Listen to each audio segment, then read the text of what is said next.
Welcome back to Hot 97. If you're feeling good today, it's Friday, baby. Hey. I already paid my rent, so I'm really feeling good. You understand me?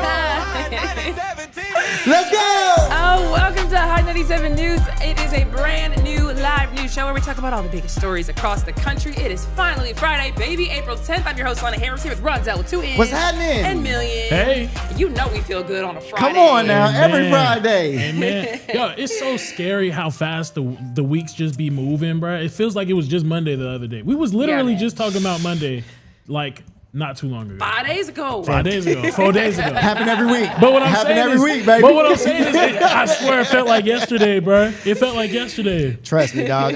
If anybody knows how fast this is going, I do, because I'm getting married. And trust me, the time is coming quicker and quicker and quicker, my brother. Are you ready? Like, You sweating? You scared? I'm not scared. It is what it is, man. It's a life-changing thing It that I'm ready for. is. Come You know what I'm on. saying? Ready to elevate, have some children. You know Okay. what I mean? Okay. You know, so yeah, I'm excited. But yes, you are right, Million. It is moving fast. yeah, Amen. it is. The whole year really is moving fast. And this is actually a very special episode. Because we have our first ever guest in the building, Yeah. baby. Yes, sir. So we have Jason Estevez, who is running to be our next governor as a Democratic candidate. He's going to be coming in a little bit later on in the show, so stick around. We're going to grill him. Just kidding. It's going to be cool. We're going to have a cool little conversation, and we're going to just basically introduce you guys to one of the people who wants to lead our state. So a lot to look forward to. In the meantime, the news is newsing, and they make fun of me for saying that at this point because that commercial always runs, but the news is actually newsing today. But first and foremost, Trump basically just crashed out on all of what used to be his biggest supporters. So I don't know if you guys saw this Truth Social post, but it was a long, long post. I mean, he was sitting there just typing. If he types these, because I still don't know if Me he neither. writes all of them, but whoever was just typing. And he went off on people who are known supporters of President Trump. Tucker Carlson, who used to be on Fox News. Now he has his own show. Megyn Kelly also used to be in mainstream media. Candace Owens, Alex Jones. These people went hard for this man. And he torched all of them. So I just figured I would just read the whole thing. Did you hear it? No, I didn't actually. Oh boy, are you in for a surprise? So let's just go through this. He says, hold on, let me get my notes together because I got to make sure I put the stank on it like it needs to have stank on it. So he says,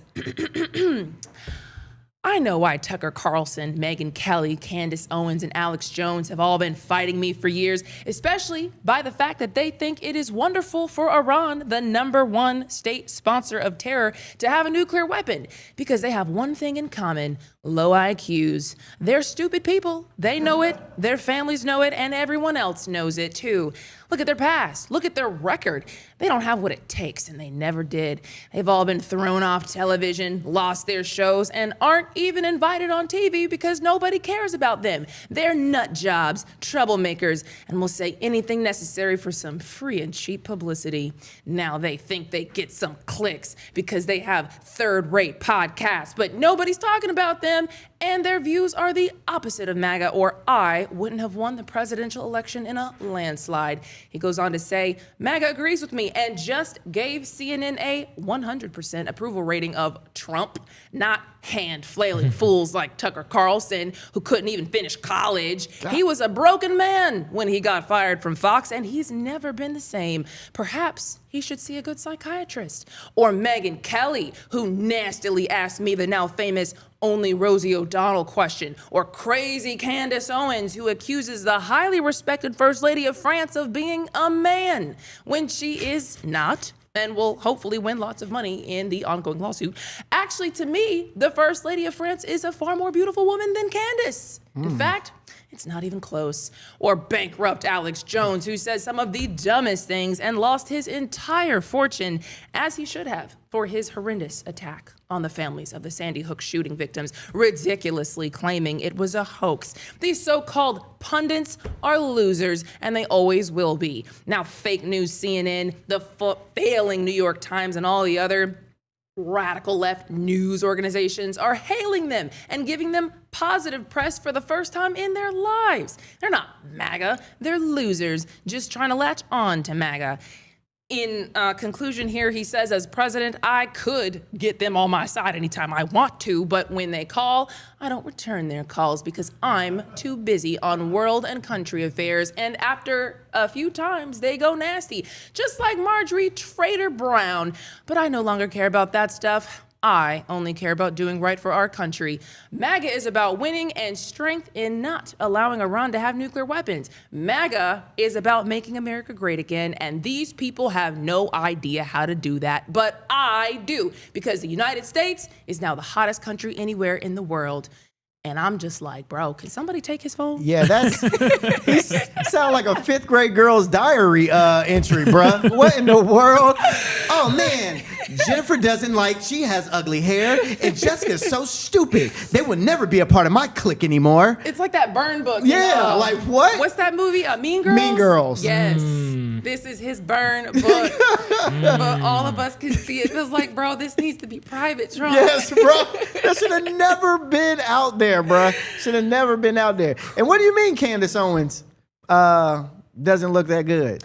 So first of all, let's talk about this because he says Candace Owens is not as attractive as, what is his name? Emmanuel Macron's wife. He is the leader of France. So first of all, this is what his wife looks like. Now, what are y'all? Okay, all right. Look like a dried up raisin. Ooh. Look like a dried Why up you pick raisin. the worst? Why you pick the worst pictures of her, Lana? This is her with her man in a nice white outfit. Candace has been saying that she's a man for months now at least. And so now there is a lawsuit because they're like, no, she's not a man. You can't say this because it's illegal. You can't just defame. You can't just make up stuff about me. So I guess there's a lawsuit where I think it's the most insane thing in the world. I guess she has to prove that she's not a man. I don't even know how that's going to go. But Candace Owens did respond to that, and she said basically what was my same thought. It might be time to put Grandpa up in a home. Flat out. Wrap it up, bro. You lost the plot when you got a whole scathing message like this, which is crazy. But honestly, I actually felt the worst for Alex Jones. And if you know anything about Alex Jones, this man rode so hard for Trump. And Alex Jones, he's a very controversial person because of what he said about the Sandy Hook victims. He's really never been able to live that down. He was charged $1 billion, something crazy for what those comments did to the families, what the families said, at least those comments did to them.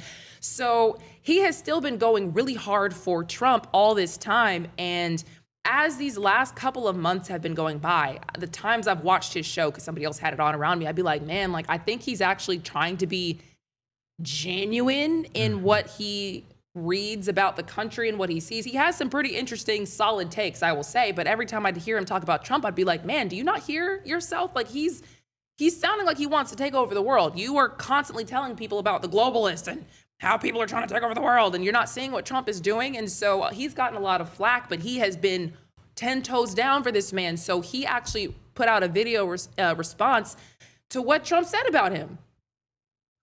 All I can say is this is a terrible day, and it's a nightmare for America and the world, but I'm going to tell the truth, reporting the facts, no matter what it is. Was I somewhat naive? Did I defend Trump too long? He did so much good? Yeah, I did. Are people that, said I defended him too long, are they right? Yeah, looks like they are. Fine, do a victory lap. But I did it from a place, believe me, he was the lesser of two evils. And I guess at the end of the day, justice be done may that much fall. There's no such thing as lesser of two evils. So I took the establishment attacking him as the sign I should support him. I took myself being attacked for supporting him as a sign I should support him. And now it's certainly clear that this new Donald Trump is somebody we should support, and I'm not. So I'm energetically opposing him. I'm calling for the 25th Amendment if he continues to call for nuclear war and genocide. Hopefully he backs down. All I can say is this is terrible day. Sorry, I'm gonna let that and it's pause. I actually thought it took a really big man to say that. Especially Alex Jones saying that. Yeah. Bruh. Here's the thing that I'm loving right now. I'm loving that everybody is finally seeing how much of a-hole this man really is. I love that people are finally seeing, and they're finally opening their eyes and going, why was I going so hard for this dude for the longest?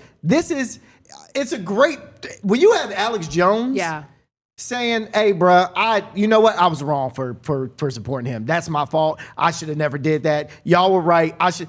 That's huge. That's crazy. That's huge, bruh. So hopefully him saying that will have his other wildly wacky followers be like, you know what? Maybe we probably should not. Maybe we should listen to see what he's saying. I see it as one of those things where it's a battle of celebrity at this point. I mean, these people have millions upon millions of followers. A large portion of them was probably voting for Trump. Yeah. So all these people saying, no, I'm not going to vote for you, or no, I'm against Donald Trump. And these aren't even like the only people. I mean, Joe Rogan has came out and talked about Joe Rogan, the biggest podcaster in the world, has said some negative things about Trump too. Nick Fuentes, another big one. It's a lot of big names that are speaking out against Trump. But will this actually will this translate to the elections come midterms? I don't know. And I say that because it's a battle of celebrity. Trump is the biggest celebrity in, I almost want to say history now. He's like stamped it officially, and he has his base brainwashed at one point in time. He's kind of torching them by the day, though. And when you have millions and millions and millions of people who follow these people who just have seen their heroes. These guys are heroes to their people. You know what I mean? I'm tuning in as a body of millions of people just to see you and watch your take. And so for Trump to go let you scorch earth on all of them, he just made a lot of enemies, I think. And it's not like they just magically support the Democrats. You know what I mean? It's just I think that's why he was saying there is really no evil, lesser evil here. They're just all, it is what it is. So I don't know what this will do for the midterms and voting going forward. I honestly think if a third party ran, they actually might have a shot. Hey, Bernie Sanders, this is your chance again. You know what? That's real though. Because again, this is probably the weakest that I've seen MAGA ever. Ever. But they have. I also have seen been giving out some calls, at least some of them, about voting for Democrat, just voting for anybody that gets us off this ride. Because what the crazy part is, what led to this post was all of them talking about how he was saying he was going to end an entire civilization in Iran. That was their line. Like, bro, what do you mean by that? You're talking about killing a bunch of who? So, I mean, I respect them for that being the line. You know what I mean? Because Trump's done a lot of crazy stuff. But I'm glad we can all at least say, yeah, maybe don't kill an entire civilization in the name of saving me. Not to make America safe, because what are we talking about here? As a quick update on where everything is, J.D. Vance and Jared Kushner, who is the president's son-in-law, and Steve Witkoff, they're going to Islamabad, Pakistan, to try to work out this ceasefire. The ceasefire remains to be a joke because nobody's really abiding by it for real. I mean, I've seen that the fighting has stopped between like Iran and the U.S. and Israel and the U.S., but Israel's still firing at Lebanon, and Iran still has the strait closed because Israel is firing at Lebanon. So everybody's just doing whatever they want to do in this ceasefire. So hopefully they can come up with something. But I will say that I saw Trump talking about how Iran still has the strait closed on True Social. And he actually posted two posts about this yesterday. First one came around 5 o'clock. He's like, there are reports that Iran is charging fees to tankers going through the Hormuz Strait. They better not be. And if they are, they better stop now. So that's how it started. And then like an hour and a half later, he posts and says, Iran is doing a very poor job, dishonorable, some would say, of allowing oil to go through the Strait of Hormuz. That is not the agreement we have.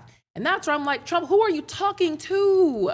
And what demands do you think that they agreed to? Because from what everybody else has seen, Iran is abiding by the demands they thought, we all thought that they thought were the demands. So I don't know. Y'all don't, okay, yeah. No, we'll I mean, it gets to a point though, DT. It's like, obviously, bro, you obviously don't know what you're talking about at this point. Like it's up in the air. Like like I said yesterday, Iran doesn't respect you, dog. They don't respect any of the threats that you're giving because you have given so many threats. Why are we threatening so much? So it's like, I don't know. No matter what you say at this point in time, I mean, hey, nobody's taking it serious. I feel like it's probably because he's up against people who are like willing to die for this and willing to lose however many leadership members it takes to get to, I guess, what they think is fair. I mean, you'd have to wipe out so many people before it seems like you'd like actually heal these guys. I'd seen some posts where somebody was like, Iran's been around for thousands of years. America's been around for 250. So, we're not going down like this. Like there's a lot of pride and a lot of probably arrogance and ego behind what these guys are doing right now. Their people are suffering for this. You know what I mean? That's why I think it's the craziest that the people haven't risen up. And I know they don't really have guns like that, but this regime right now is putting you guys in a position where you guys are being bombed. So either they have a lot more support, which we did see 14 million people allegedly signed on to volunteer to die, if that's what it took for Iran, or they're just so scared that they don't feel like they can protest or do anything against the regime that has them getting bombed. It's, one or the other. I would probably go with the first option. If I'm looking at it objectively, I'm going with the first option. I mean, I see posts all the time about and granted, it could technically be propaganda, but at the same time, I'm seeing people out there protesting America now. It's like we like women going out there and protesting America. I thought the women got the worst treatment. But I think that what it is they're looking at it as a lesser of two evils. Like Alex Jones was mentioning earlier, it's a lesser of two evils. I'd rather go through it with my own government that I know, my own regime that I know, as opposed to having a foreign entity come into my country and tell me what to do. And we know they ain't finna treat us right. We know they ain't finna treat us well because we've seen what they do to other countries. So it's like, I would be fighting too if I were them. Yeah, I think they probably also feel a lot more patriotic at this point. If you put out a petition and said, all right, Americans, how many of y'all want to die? You're not getting 14 million. I mean, No. maybe, I don't know. I mean, just comparatively, population size, I don't know that you get that many people. I feel like a lot of people would just be like, man, let me know what happens. Yeah. I mean, that's why we have to draft. I mean, don't nobody want to fight. And That's why they got to start drafting folks. Automatically. We're not just even gonna put you in there automatically. Say, oh, you don't want to raise your hand? We got you. Oh, we got you. Don't worry. Popcorn million. Y'all remember popcorn reading? Popcorn. Okay, so then in other news yesterday, Melania Trump randomly did a press conference saying that y'all need to stop lying about her having links to Jeffrey Epstein, but from what I can tell, nobody really knew she was about to do this, which is very strange. It seems to have taken the White House by surprise, all the usual officials anyway, by surprise. And so when I saw this, I was like, Melania, girl, who is talking about you right now? We got so much going on right now. Like, this is the most random thing I've ever heard. I was like, she might be trying to get ahead of something. Look, popped out. Hey, y'all, just let y'all know I'm still here. Just let y'all know my documentary. Don't go watch. Hey, go watch it. Don't forget. Got a book. And I'm not connected to Epstein. So what she starts off saying is that the lies linking her with the disgraced Jeffrey Epstein need to end today, that people are lying about her because they have no humility and no respect. And she says she rejects their mean-spirited attempts to defame her reputation. And she said her lawyers have actually successfully fought off allegations on her name, and several outlets have had to retract statements like legally. So she feels like people are just trying to damage her good name for clout and money. And she says she was never friends with Epstein, and she wasn't a witness. She wasn't a named witness in connection with any of these crimes. And her name has never come up with any of the allegations. And, she's never gone to his island. She's never flown on his plane, all that kind of stuff. She just happened to be at the same parties as Epstein or Ghislaine Maxwell, because she says the social circles in New York and Palm Beach, Florida basically just overlap. So here's a piece of her saying that. Was never involved in any capacity. I was not a participant, was never on Epstein's plane, and never visited his private island. I have never been legally accused or convinced of a crime in connection with Epstein's sex trafficking, abuse of minors, and other repulsive behavior. She means convicted. She's never been convicted of a crime. This is when I was first like, who wrote this? Because I've never had a statement to the cameras that I just didn't know what the word was. Mm-hmm. You know what I mean? It's not fun, but I'm just like, I don't think you wrote this, but that's not where it ended. She also mentioned an email correspondence she had with Ghislaine Maxwell, and we can pull it up for you. In this email that came out of the file, she says, "Dear G, how are you? Nice story about J.E., Jeffrey Epstein, in New York magazine. You look great on the picture. I know you are very busy flying all over the world. How is Palm Beach? I cannot wait to go down. Give me a call when you are back in New York. Have a great time. Love, Melania." And then Ghislaine Maxwell, so say the files, responded back to her and said, "Sweet Pea, thanks for your message. Actually, plans changed again, and I'm now on my way back to New York, blah, blah, blah, blah, blah. See you again. I'll call you, whatever." So she was saying that is not evidence of anything. And here's her saying that. We gotta put the audio on. Here we go. My email reply to Maxwell cannot be categorized as anything more than casual correspondence. My polite reply to her email doesn't amount to. My email reply to Maxwell cannot be categorized as anything more than casual correspondence. My polite reply to her email doesn't amount to anything more than a trivial note. Trivial. I think she meant to say trivial note. Who wrote this? A tribal note. No, she meant to say tribal. What does tribal mean? When the correct word could be trivial. That's something. This is a very personal note. And it just seems like if I were trying to like clear my name, I'm writing it and trying to clear it in the best words that I can. I'm not going to get up there and like just say things. And people have seen pictures of these people together for years. Sweet Pea, come on now. Sweet Pea, come on now. You know, that was your girl at one point. How you got nicknames already? Sweet Pea? That is crazy. Because nobody calls me Sweet Pea. Oh, God. But they do, rich people do call each other stuff. I don't know. From the first jump, like if you ain't really cool with them, they're just going to walk up to you. Sweet Pea. Sweet What's going Pea? on, Sweet Pea? What's your name? Sweet Pea? Oh, yeah. Like, no. I don't know. I will say, Melania said, y'all can't believe everything you may see about her online. Listen to this. Numerous fake images and statements about Epstein and me have been circulating on social media for years now. Be cautious about what you believe. These images and stories are completely false. Circulating. I think it was circulating. Lana said this. But it wasn't the whole message. Now it was about a 6-minute, whole little message. It wasn't wrought with it. I kind of picked out the points where the word just seemed mistaken, but it just seemed like, did y'all let her proofread this first? Yeah. Like, y'all need to make sure my girl actually knows how to say these words. If y'all have her reading this, or you go over the speech, because this is important. She's coming out and really like saying, whatever you see online about me, just beware, it's not true. And honestly, the real meat and potatoes, she's asking the Justice Department to keep investigating, which goes against what the White House has been saying, which is there's nothing to see here. There's nothing to see here.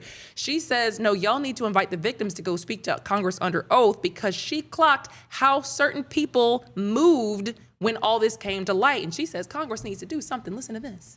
Now is the time for Congress to act. Epstein was not alone.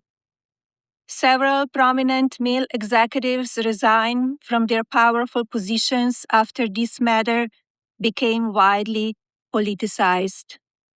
Of course, this doesn't amount to guilt, but we still must work openly and transparently to uncover the truth. I call on Congress to provide the women who have been victimized by Epstein with a public hearing specifically centered around the survivors.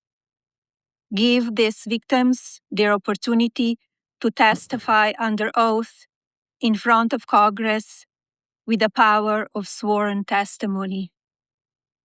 Each and every woman should have her day to tell her story in public if she wishes, and then her testimony should be permanently entered into the congressional record.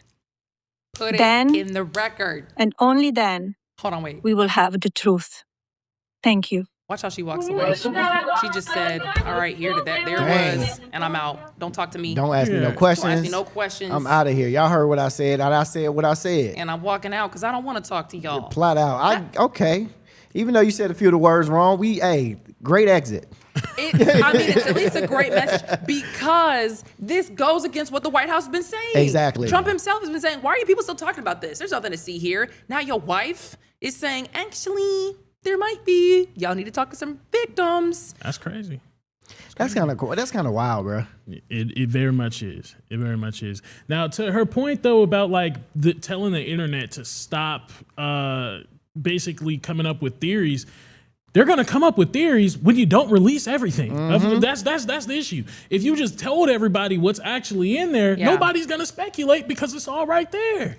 And there's clearly more to see here. I mean, they didn't even make it. Like, you could have, honestly, I swear to God, they could have just released some files, a large amount of files that they didn't even have to redact anything, like show the physical redactions if they really wanted to hide it. Did you see even in that email correspondence, there was a name redacted? Yep. That would have either been Yep. Melania or Ghislaine. Why are you, for Right. what? They're not victims. If I was in their position, I would have never even blacked anything out. I Nah. just would have left the pages there for you to think that we gave you everything. It's like they're not even trying to hide that they're definitely covering this up and they're just daring us to do something about it. What are y'all gonna do? I mean, it's honestly, the audacity is crazy on these people. But we also have to talk about polymarket bets. These people are getting lucky again, and we'll talk about it after the break.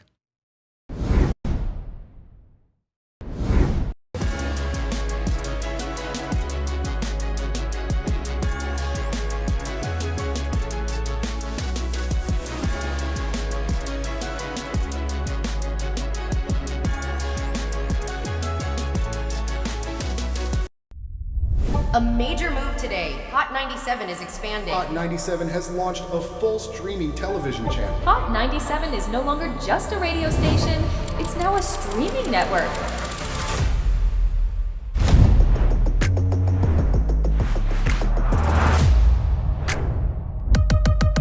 Welcome to Hot 97 News. Let's dive into the news because the news has been newsing. Hot 97 Mornings with Merrill. We got Shiny Culture in the building. Leah Bell in the building. Good morning. And DJ Cass One. You know what it is. You know how I get down with the Funk Flex energy, baby. Let's get it, Flex. Nobody don't want no smoke. Wow, it got spicy real fast.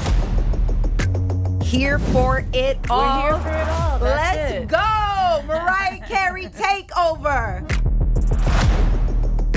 The people made it happen. Yeah. I'm coming around to all the classrooms and we turning up. Good morning, students. My name is Wale. Aren't you supposed to be in class? Wale, you supposed to be in class, man.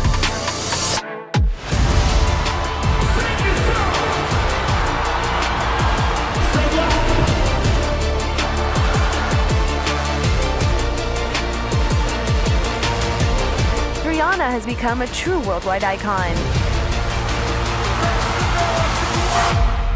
Congratulations on the job. We listen to Hot 97 every day. We can't wait to hear you guys even more. Hey, let's go!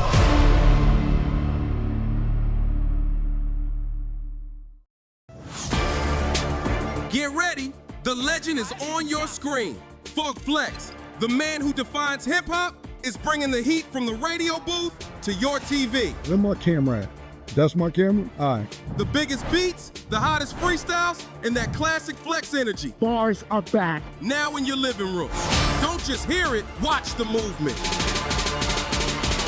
Funk Flex, now on Hot 97 TV, Mondays and Fridays at 7:30 p.m. The voice and attitude you love, now on your screen.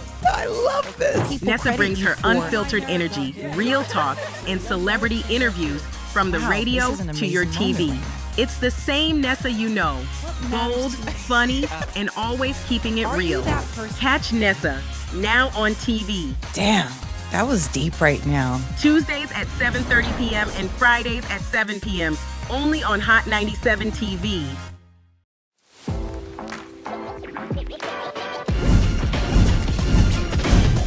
Welcome to Hot 97 News Atlanta is here with Rondell with 2 N's. What it do? Give it up to you. And Million. Hey, the fact that this is a reality. Brand new live news show. I'm your host, Lana Harris. There is so much going on in this country and in this world. Civil unrest. Nobody's going to trust that. Any of this sounds, like I said, it sounds good. Yeah. It does sound beneficial.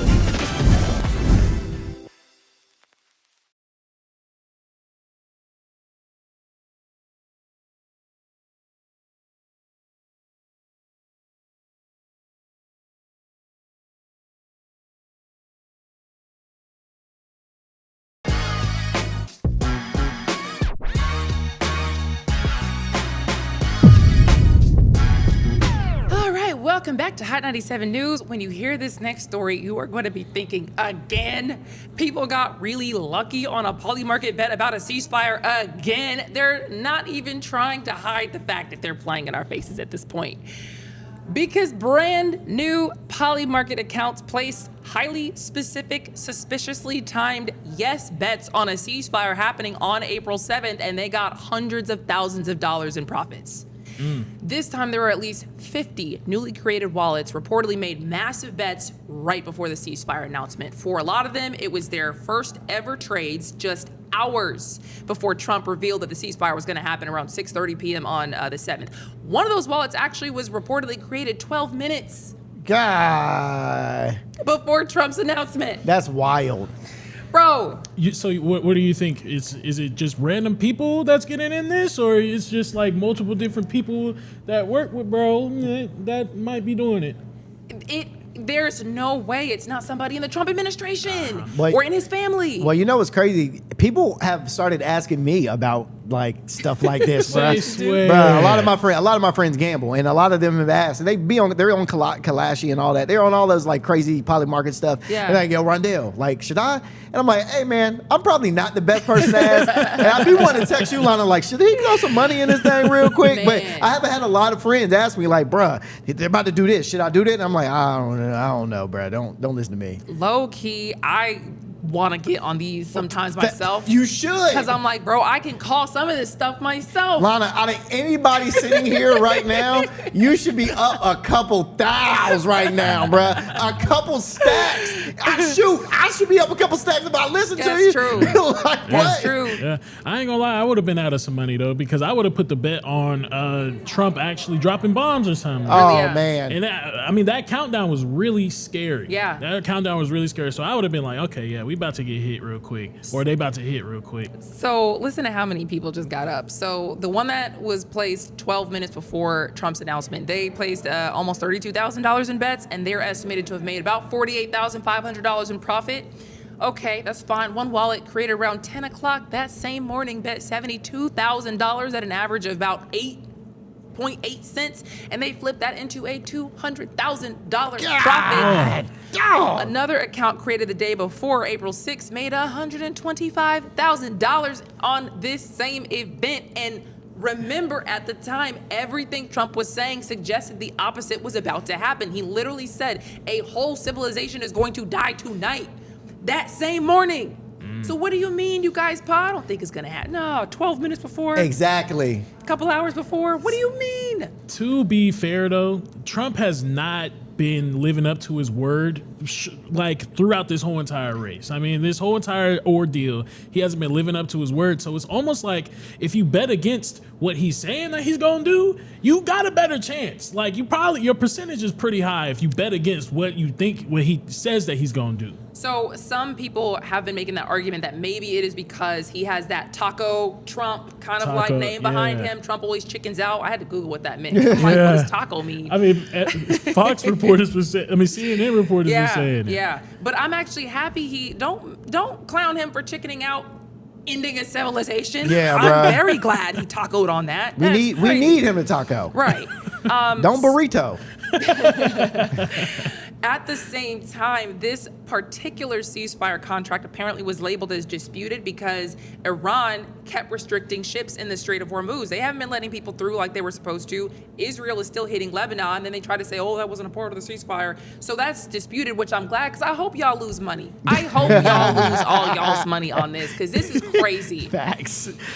Matter of fact, that's what I was saying before. People are almost incentivized to say crazy, insane things. Yeah. Trump could have been incentivized, literally, let me just make that poly market or whatever, Kalshi or whatever bet go down by saying right now, the same morning, I know I'm about to do the ceasefire. Whole civilization's gonna die tonight. Now all my boys can hop on. Boy, I hope all y'all lose It that does money. look, it looked fishy. Now that Very you say it, fishy. now it look fishy. So lawmakers are trying to basically do something about this. They want to try to put something on the books to keep people from insider trading like this, because this is only possible because it's poly market and Kalshi. You can't do this with the stock market. You go to jail. What insider trading is illegal. Yes. So. But oh my God, so it's not illegal if it's Polymart or Kalshi? This is so legal. These senators could be doing this right now, and they wouldn't be in trouble. Wouldn't be in trouble at all. Yeah, bro. Polymarket is saying they are gonna try to do something about this, and I guess it just hasn't happened yet. Apparently, blockchain data shows that the bets happen, but they can't identify who actually controls those wallets. So I guess Polymarket's system allows one user to create multiple accounts. So there's literally no way to know, I guess, who's doing this stuff. I hope they can somehow do something, but I mean, at this point, people across the board are probably like, y'all can't just be getting up like this. Low key, and then we'll move on. I thought this might have been why there was so much pushback from some people who may not have gotten that in. Because what if some people are like, okay, all right, I see what you think. I see how you thinking now. Because it's a lot of people pushing back on Trump doing this, and clearly somebody made a lot of money. Exactly. They might literally just be like, I can't believe you didn't tell me. Yeah. So that I could get in on that. I lost all the money because I thought for sure you were ending the civilization. You never know. See, y'all playing games. Crazy. I'm listening Y'all next don't time. hear it. No. Look. I'm listening. Hey, my ears are perked. But we also have a very random story before we get into our very exciting interview. Because Rondell wanted y'all to know about the Planet of the Apes. Might be a bit realer than we think. Yes, it is a group of chimpanzees called the Ngogo group. They have been living together for decades, okay? This group of chimpanzees have been living together for decades. They have taken a turn, and they have turned on each other. And it's it's pretty much a civil war. It's a big group of Ngogo group of chimpanzees. So they started around 2015. They've all been together since 2015. And then 2018, that's when things started to divide. What? All right? And in 2001, this is a fight between the Ngogo group. There's a video right here. So they really getting active. Yeah. They like that. Yeah. It's serious. It's a battle. It's a battle out there. I saw this story. Hold on, this is so loud. Sorry. I saw this story online. I didn't know if it was real. So it's crazy that you had this story today this is and a real the video. This is a real story. So the smaller group known as the Western Chips began launching targeted attacks into the territory of the larger Central group. Over the next several years, researchers documented at least 7 adult males and 17 infant chimps have been killed. Yeah. It's going crazy out there. Real live Planet of the Apes. Bro, I kind of like I've watched the Animal Channel, so I when I was growing up. So I mean, I kind of knew, that they did this. I mean, there was one point my laptop's acting wonky right now, but there was like a war between these guys for like almost years. Like these monkeys really are that intelligent. Very. Apes. It's a differentiation too between the two. These are chimps, man. Yeah. So I can't wait till somebody get their hands on this. Like a Martin Scorsese or something. Or somebody. Let me see how this really works in a while. Because that's honestly insane. And I guess they used to be, because I'm looking at your notes, they used to be former companions, former grooming partners. Yes, they were together. Social allies, and then they just started beefing? Man. How do you even know who to split with? Listen. All I have to say is this too. White people, don't be using these chimps as a meme on Twitter for any type of racial stuff, okay? Because I know y'all about to have a field day with this story. So do not go on the internet and start using these clips as memes. Oh, look at these. See how they acting? They just like this. No. Okay, no. That's all I want to say with that. That is crazy. Yeah. No, we've never watched Chimp Empire. Will, what is that? Will just sent us a question on here. Have you guys ever watched Chimp Empire? I think that's the show that I have watched, though. I kid you not. Yeah. Oh, it's a Netflix. Never mind. Okay. Oh, you ain't got Okay. Netflix? They're going to where they're going. No. Oh, okay. I was No. he said. Oh, so Netflix. Oh, okay. Never mind. I ain't got Netflix. But yeah, these chimps are going to war with each other, man, and I just think it's interesting. I mean, it really wasn't like a crazy story. I just think it's interesting that there's battles going on. Like we got war in Israel and Iran, and we got war in the chimp world as well. You know what I mean? Like. And apparently, it's happening at a national park. Yes. It's Uganda's Kibble National Park. Imagine you just trying to go to the park, Bruh, trying to walk your dog. and you stumble upon a whole You chimp war. you got Caesar and everybody else fighting with each other, bruh. You know what I'm saying? So, but it's interesting. crazy. It's interesting. So, sorry to say, this may only have been. This happens only once in every 500 years. So this is like something that is not like a thing that's they fight all the time. No. Yeah. This is hey man, this is the end of the world. This is gonna happen. This is the end. I'm telling you, bro. That's what I'm saying. The Planet of the Apes. This is the end of the world. They're gonna start evolving, bro. Yes. So when we take ourselves out, then they're gonna evolve to some newer species of human, and then we're gonna be the ancient aliens to them. We're gonna be the creators of the buildings. They're gonna look at us like the creators of the buildings. They're gonna look at us like, yo, this is crazy. Because that's how it started. Okay. That's how it Hold on. started. That's how it started. We get clowned for the alien talk, and That's he's why. thinking That's that why I monkeys literally. are gonna. That's why I literally just said, all right.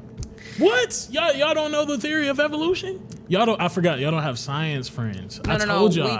We believe in the Bible over here. We are religious folk. Hello. Hello. Okay, well, I'm gonna throw you a fastball because I actually forgot the interview was supposed to be at 10:45, not 10:40. Okay, so listen to this because the people have spoken, and almost everybody is sick of the tipping culture. Duh. Saw this story the other day, and I was like, I gotta bring it to the people. The if you can't tip, stay home crowd, y'all can sit out of this because we already know how you feel about it. It's fine, we get it, whatever. We're not talking about tipping in general, just the culture of how it is right now. They've gone too far. So apparently in this study, they found nearly 80% of consumers call modern tipping practices ridiculous. 44% say that, they tipping a little less than they were last year. And, it just seems like Look, it's kind of obvious when everything you do gets that screen. How much do you want to tip? 20%? Girl, just put this bottle of water on the counter. What you mean? If you don't leave me, in other countries, it's rude to tip. Exactly. It's rude to tip. Y'all need to start talking to y'all people and make them pay you more. Why am I paying why am I paying your bills? And honestly, I do think that it probably is hurting the people who rely on the tips and deserve the tips more than it should, because let's say I'm just man, bump tipping, y'all have taken this too far. Previously, people that might have gotten a tip and deserved a tip, they might be seeing less tips. Exactly. You know what I mean? Because y'all want a tip for setting a bottle of water on the counter or me going to pick up the food that you just, all I did was pay for the food. You cooked it. You got a job to cook the food. I came, I picked it up. I put napkins in my bag. I'm not tipping on that. I'm not tipping on that. Don't ask me for 20% of what? The only place I'm tipping at is in the strip club, okay? That is the only place that you should tip. It's the only place you should tip. That's the only place that tipping is I get it. You deserve a tip. Wow. You deserve a tip. My mom always, you wild, bro. Bruh, that is a great, and here's the thing. We black people get such a stigma of, when they see a black crowd, they go, man, they're going to be some bad tippers. But in actuality, I think black people overly tip, so we don't have to get that, oh man, I told you they don't tip. No, man, I tip 25%, so I don't have to be looked at as, oh man, look, he don't. But at this point, I think 2027, I'm going to stop tipping. Have y'all ever tipped even when there was bad service just because of that fact? Yes. I don't want, even if there's bad service, they treated me wrong, I still tip just to let them know yo, black people deserve respect. Yeah, maybe. I'll tip less. If I'm going to give you 20% no matter what. If you go above and beyond, I'm going to give you, above and beyond kind of tip, whatever it is. But if it's, what are you guys, sorry, something was happening off screen. But if they are clearly not doing a good job at their job, and it's just don't give me a reason not to tip you because I already don't want to do it. I already think that your job should be paying you what you deserve to be here. Apparently, though, the top areas where consumers are reducing tips in 2026: restaurants, grocery delivery, hotel staff. Y'all have never tipped. What? Who is tipping hotel staff? See? Well, at the counter, if you want a good, sweet. That's not Give him tipping. That's some- bribing. Oh, okay, yeah, I guess Two you're different things. Because I shouldn't have to give you money for you to do a good job here. What you mean? Because that's what your boss should be handling. Yeah, okay, you're right. Taxi and ride services, auto repair, and then hair salons and barbers. You do have to tip. I tip my barber. You gotta Now tip listen, your hair salon and your nail. that's one person that I don't play around Yeah, with. you can't play. Hey, listen, he mess up my lineup, we gonna have some issues. Okay. Oh, did you have that? Well, tipping an auto, have y'all ever did No. that? Oh no, I never. That's crazy. Because they're charging you a lot of money. A couple $1,000s to get my car fixed. Well, I'm tipping you an extra. What, you want an extra 100 on top of that? Crazy out your head. Oh man. Okay, guys. It's time. We have a special treat for you guys today. We are so freaking excited, you guys. This is going to be our first ever interview. Jason Estevez, he wants to be your next governor, people, here in Georgia. He is a Democratic candidate. He is a Georgia boy from Columbus, Georgia, and he has served on the Atlanta Public Schools Board. He has been on the Georgia State Senate in District 35, which covers you guys who are in parts of West Atlanta, Cobb, and Fulton counties. He left last September to focus full-time on campaigning. He wants to be your next governor. So before we bring him in, we want to let you hear his pitch to you in his own words. Trump is driving up our costs and rigging the system for billionaires while you pay the price. I'm Jason Estevez. As governor, I'll tackle Trump's chaos head on. I'll use every tool that we have, take Trump to court, and I'll pass legislation to protect our families. I'll end the billions in tax giveaways to AI data centers and instead put more money in your pockets. I'll invest in universal child care, and we're gonna expand Medicaid. Georgia, it's time to fight back.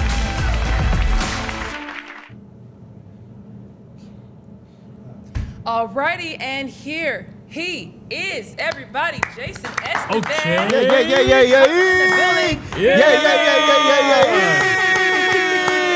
What's going on, everybody? Good to see you Hey, how's it again. going? How's it going? Yes, sir. Good to see you as well. Yes, you know, you're the first guest that we've had, so. You gotta come right now. Real talk. Yes, sir. Real talk. Okay. I'm gonna set high standards. Yeah, there you go. Okay. There you go. That's There what you we're go. talking about, Okay. confidence. Okay, so before we get into this, just want to let you know how this is all going to go down, basically, because we have two kind of different show parts. So what we're going to do is split this into two parts. We're going to talk about some national topics during our national hour, and then we're going to move on to a more Georgia focus during the Atlanta hour of news and really get into some Georgia topics. So one thing nationally that we've been talking a lot about is the Iran war. Have you been paying attention to this? Yes, you can't help but to pay attention. You can't not. If you go to the gas station, you Definitely. Amen. You're seeing record high gas prices, and you know what bothers me about this is that we are spending billions of dollars each and every day on a war that was unnecessary, optional, and at the same time, people in this country are suffering. Yeah. People in this country can't afford groceries, can't afford health care, are looking for jobs, and we're spending billions of dollars for what? Yeah. And I thought he was elected for America first. To do the opposite. Right. But it seems like it's everyone else except for America first. Mhm. And that's a big problem for people, at least in Georgia. Yeah. So, you know, their argument was that this was for safety and because there was a nuclear threat, it was an imminent threat. So when you heard that, you know, as somebody who's in politics, what were you thinking? Were you buying it? I mean... Look, we've heard multiple times over the course of the last decade that Iran was a threat. But I also heard last summer when we struck Iran, Trump said that their nuclear stockpile was obliterated. Yep. It's under a whole bunch of rocks. Yep. Right. They can't access it. We're good. Right? That's what we heard. That's what we heard. Complete success. No one's ever seen anything like it. Don't talk about anything that isn't success. Exactly. Yeah. So that's what I heard last year. And then to come back around a few months later and say, we had to do this. Yeah. It doesn't make any sense to me. And for the average person, it doesn't make sense to them either. Especially when they're seeing the impacts of it directly. I run 2 restaurants. My wife and I own Flying Biscuit Cafe in Columbus and in Macon, Georgia. And we've seen the cost of eggs and sausage and bacon go up over the last 6 months. We're going to see it go up even more because of the price of gas and the delivery costs are going to go up. We've certainly seen it at the pump because we're always traveling. And that uncertainty that a war brings to our economy is something we did not need right now. Yeah. People were already struggling with jobs. They were already struggling with the cost of living. So he made a bad situation even worse, and we're gonna have to recover from it. Oh, please. Oh, you're good. You're good. Well, basically, I was going to ask, like, okay, so there's a new ongoing theory that somebody had put out not too long ago that the Strait of Hormuz, that whole entire closure, if we was to do some sort of possibility where we kind of go in with them on a deal with the Strait of Hormuz and, we actually make it so that we get paid from it, would you see it as like a W? Would you see it as like a good thing if we did get some money from it? I think it would be great if we can get some money from it. I think that's highly unlikely. Because the Strait of Hormuz is supposed to be an international waterway. Right. So it would be unprecedented for a country or any country to basically lock it down and say, you got to pay a toll. They're going to treat the Strait of Hormuz like we treat 285 and 75. Yeah. Right? And that runs counter to international law. And so I think it's going to be challenging for us to make any money from it. I don't see us getting anywhere close to recouping the money that we spent into this war. I think we spent over $100 billion in the first couple weeks. So we probably spent another several hundred million. Yeah, we've been running it up. So we need to be in a place where the president needs to admit that this was a mistake, and start taking steps to fix the mistake. And it's early enough to where you can actually start pulling back. Yeah. You don't have to double down. Yeah. And that's what concerned me a couple days ago when he was talking about the end of civilization. Right. Genocide, essentially. It's like, why? For what? Right. How did we get here? To stroke your ego or to hide the corruption that's happening in Washington, D.C.? We don't need to get there. So what we need is for leaders to stand up and to actually speak up and speak out against what's happening. Because at the end of the day, what it ultimately impacts are people on the ground, people who are working in restaurants or are watching this on TV or are listening to it as they drive to work.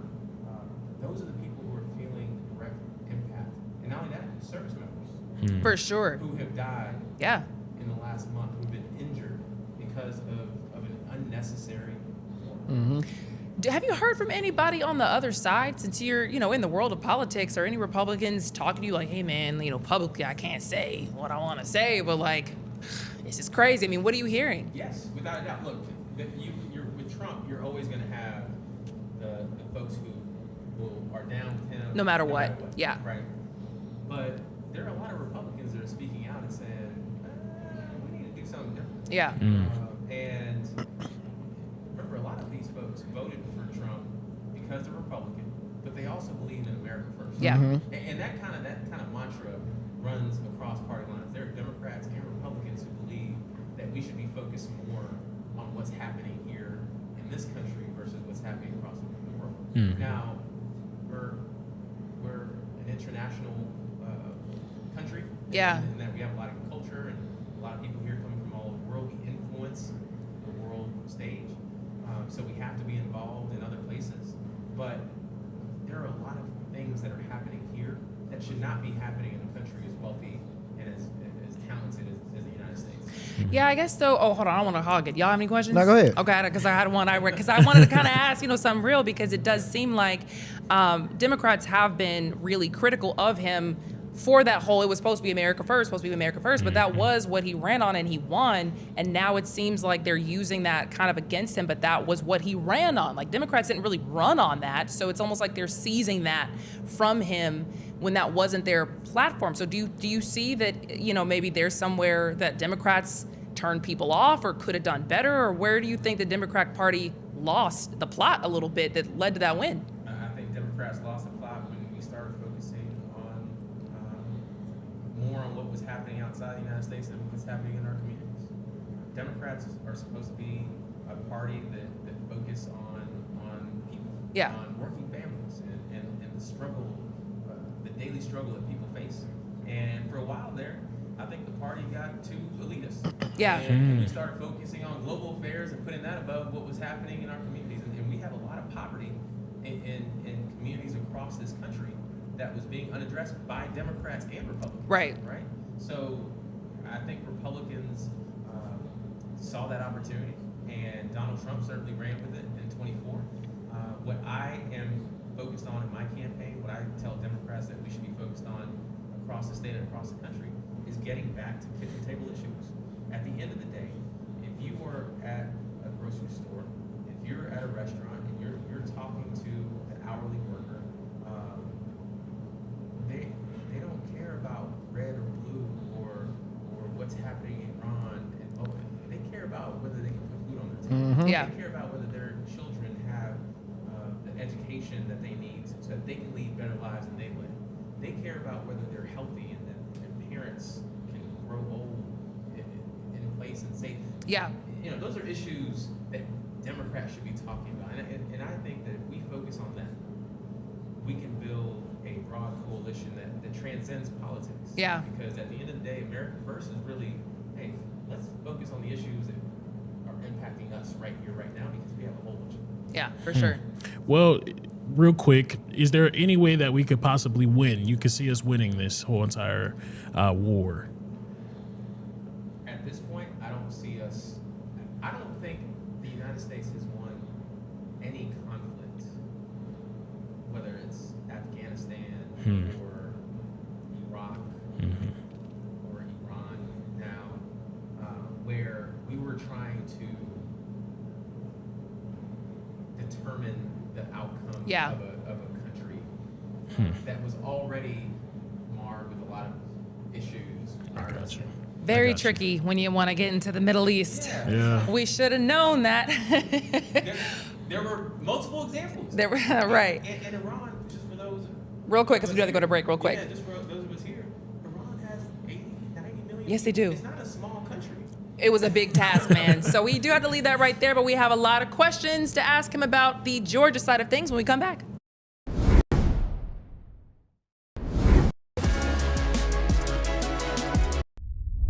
A major move today. Hot 97 is expanding. Hot 97 has launched a full streaming television channel. Hot 97 is no longer just a radio station, it's now a streaming network.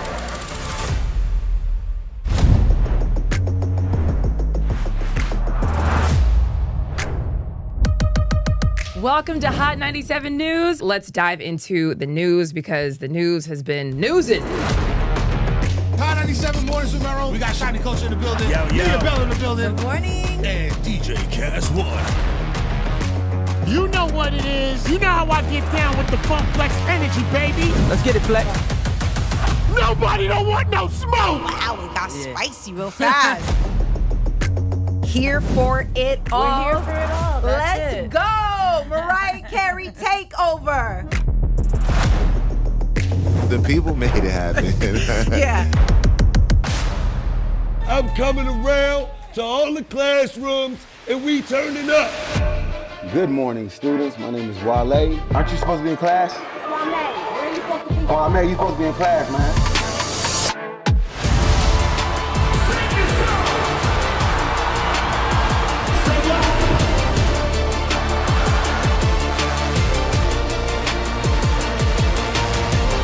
Rihanna has become a true worldwide icon.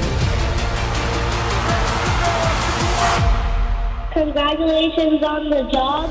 We listen to Hot 97 every day. We can't wait to hear you guys even more. Hey, let's go!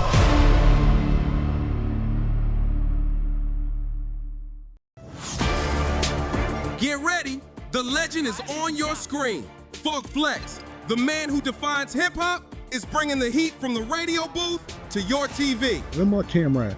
That's my camera? All right. The biggest beats, the hottest freestyles, and that classic Flex energy. Bars are back. Now in your living room. Don't just hear it, watch the movement.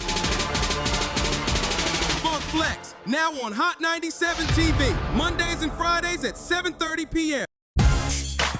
The voice and attitude you love, now on your screen. I love this. Nessa brings her unfiltered energy, real talk, and celebrity interviews from the radio to your TV. It's the same Nessa you know. Bold, funny, and always keeping it real. Catch Nessa, now on TV. Damn, that was deep right now. Tuesdays at 7:30 p.m. and Fridays at 7 p.m.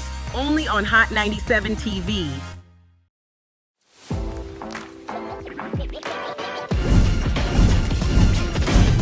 Welcome to Hot 97 News Atlanta. We're here with Rondell with 2 N's. What it do? Give it up to you. And Million. Hey, the fact that this is a reality. Brand new live news show. I'm your host, Lana Harris. There is so much going on in this country and in this world. Civil unrest. Nobody's going to trust that. Any of This sounds, like I said, it sounds good. Yeah. It does sound beneficial.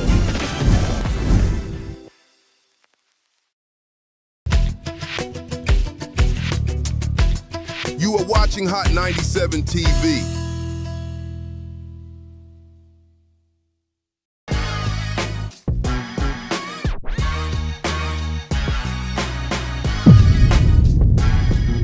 Alrighty, welcome back to Hot 97 News Atlanta. This is a brand new live news show where we talk about all the biggest stories across the city. It is Friday, April 10th. I'm your host, Lana Harris, here with the usual suspects. We got Rondell with 2 N's and Million. Hey. But we also have a special guest in the building. Yeah. What's going on, y'all? What's going on? So this is the man who wants to be your next governor. This is Jason Estevez. He is running as a Democratic candidate for governor. He's very tall, by the way. Yeah. Said he was hooping this morning. 6'6". Was not expecting that. 6'6". Not a Yeah. lot. Most governors are like kind of short. No. We got to stand tall. Got to stand tall against Donald Trump. I feel that, brother. Okay, so, first and foremost, I do have to ask, you got some big shoes to fill. I do feel like, across the board, people generally feel like Kemp did a good enough job, not too many complaints with him. So what makes you think, you're the man for the job? How can I follow this up and really slam dunk it? Why should people trust you? Yeah. So I think about it. I'm a former public school teacher. That was the first job I've ever had. I taught middle school social studies. And I think of it as if I had to give Brian Kemp a grade, I would give him an I, an incomplete. Oh, interesting. Yeah. Because he brought jobs to the state. He brought large corporations to the state. But a lot of those jobs didn't go to Georgians. That's true. A lot of those jobs didn't go to people who have been here on the ground, struggling, trying to find a good paying job. They weren't connected to those opportunities. And I tell people all the time, you can't be the #1 state to do business unless you have a workforce that is healthy and educated, right? And what I want to make sure we do is focus in on health, wealth, and opportunity. That's what I talk to folks about making sure we have access to health care, making sure that people have opportunities to keep and grow the money in their pockets, because at the end of the day, people want to build wealth. And then ultimately ensuring that our children and our grandchildren have more opportunities than what we've had. And I think that's where Brian Kemp could have done a better job, making sure that we had hospitals and clinics and insurance, and making sure that people could afford to live in this state. A lot of people are being priced out of our communities. And most importantly, making sure that these jobs were being filled by Georgians and making sure that those folks had education and the knowledge that they needed to fill those jobs. Yeah. And we haven't really done a good job of that. Okay.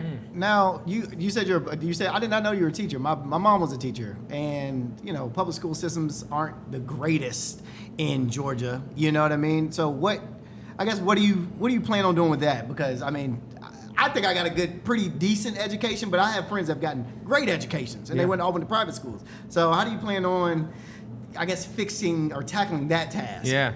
Well, look, we got to make sure that the school system, that the public school system, which, by the way, 90% of kids in Georgia attend public schools. Okay. Right? So that's the overwhelming majority of our children attend public schools. We got to make sure those schools are getting the resources that they need, that they're not being underfunded. But we also have to be smart about how we educate our children. A lot of children, especially those who live in poverty, aren't receiving the building blocks that they need to be able to learn how to read, write, and do math. So they already start behind the 8 ball when they start elementary school. What I want to do is invest in early learning. I want to expand pre-K. And right now, pre-K in Georgia is only for 4-year-olds. I want to expand that to 3-year-olds and ultimately expand pre-K for 2-year-olds and for babies to ensure that all of our children are receiving the building blocks that they need. And that's also important, Rondell, because at the end of the day, there are a lot of parents that are trying to work, but they can't work because they can't find affordable childcare. Right. Childcare in Georgia costs more than in-state college tuition. A lot of people don't know Wow. that. Yeah. So if you think about how we're supposed to have an economy where everybody can participate, a lot of folks can't participate because they can't afford to. And I want to make sure that we're not only tackling the education crisis that we have, but that we're also allowing parents to go to work. I just seen something not too long ago about how Georgia passed some sort of funding bill for elementary school students. They get like private teachers and things like that. Reading coaches, that's what it was. Yes. Reading coaches. I think they said numbers such as like $100 million. I'll double check that. But if it was $100 million for reading coaches in elementary schools, do you think that's enough, or you think we should do more? It's a start. It's a Okay. start. I think that it's good that we have reading coaches in every elementary school, and you're absolutely right. It's about $100 million. The crazy part about that million is that there were legislators down at the Capitol arguing against it, saying that it was too much money. Wow. When these folks down at the Gold Dome, which is where the laws are made, the legislature, these folks are sneezing $100 million.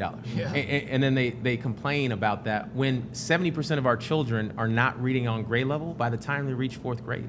So what I want to do is, in addition to reading coaches, I think that we need smaller class sizes in elementary school, especially for the children that are struggling to read. Because if you don't know how to read, it's going to be hard for you to live out your full potential. Yeah. And we should start there. I think I saw a different interview where you were talking about that, and you said that, correct me if I'm wrong, does the prison system look Yes. at how well people can read Yes. to gauge how many people might be in prison growing up? They look at 3rd grade reading levels. That's crazy.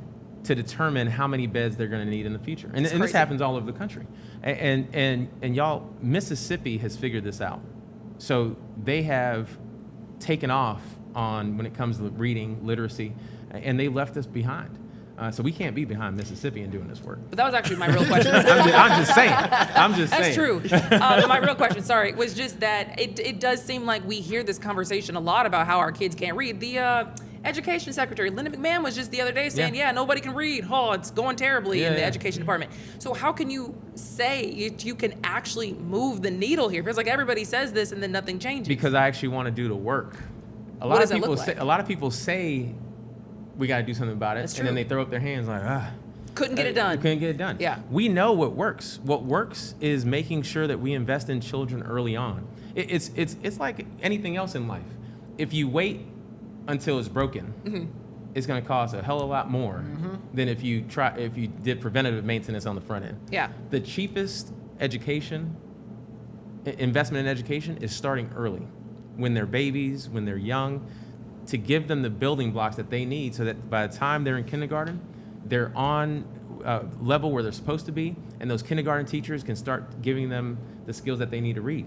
If they start behind, if they start never having heard the words that they needed to hear by the time they reach elementary school, then those kindergarten teachers are working behind, which means the 1st grade teacher is going to be behind, and then so on and so forth. So we have a system right now in education, and our healthcare system is the same way, that's built on remediation, built on Band-Aids. I'm trying to make sure that we solve the root cause. And the thing is, we know what works. We just need leadership that is actually pushing it forward and actually wants to roll up their sleeves and do the work. Okay. That's assuming that the Georgia state legislature is in your favor, though, also. Because right now, I believe, I mean, they've been going crazy with some of these bills that they've been passing recently. But it's, correct me if I'm wrong, majority Republican right now, majority red. So how would you be able to interact with them in order to make these bills pass that you want to push? Yeah, well, look, I would start, and I've built a reputation as a state senator. So I was on the school board for Atlanta Public Schools for almost 10 years. I was in the state Senate for a couple terms as well. So I've seen enough to know what works and what doesn't. And I've built a reputation of working across the aisle. I tell people that I'm part of the Get Stuff Done caucus. I don't care what party you're with. I don't care where you're from. I just want to get stuff done, right?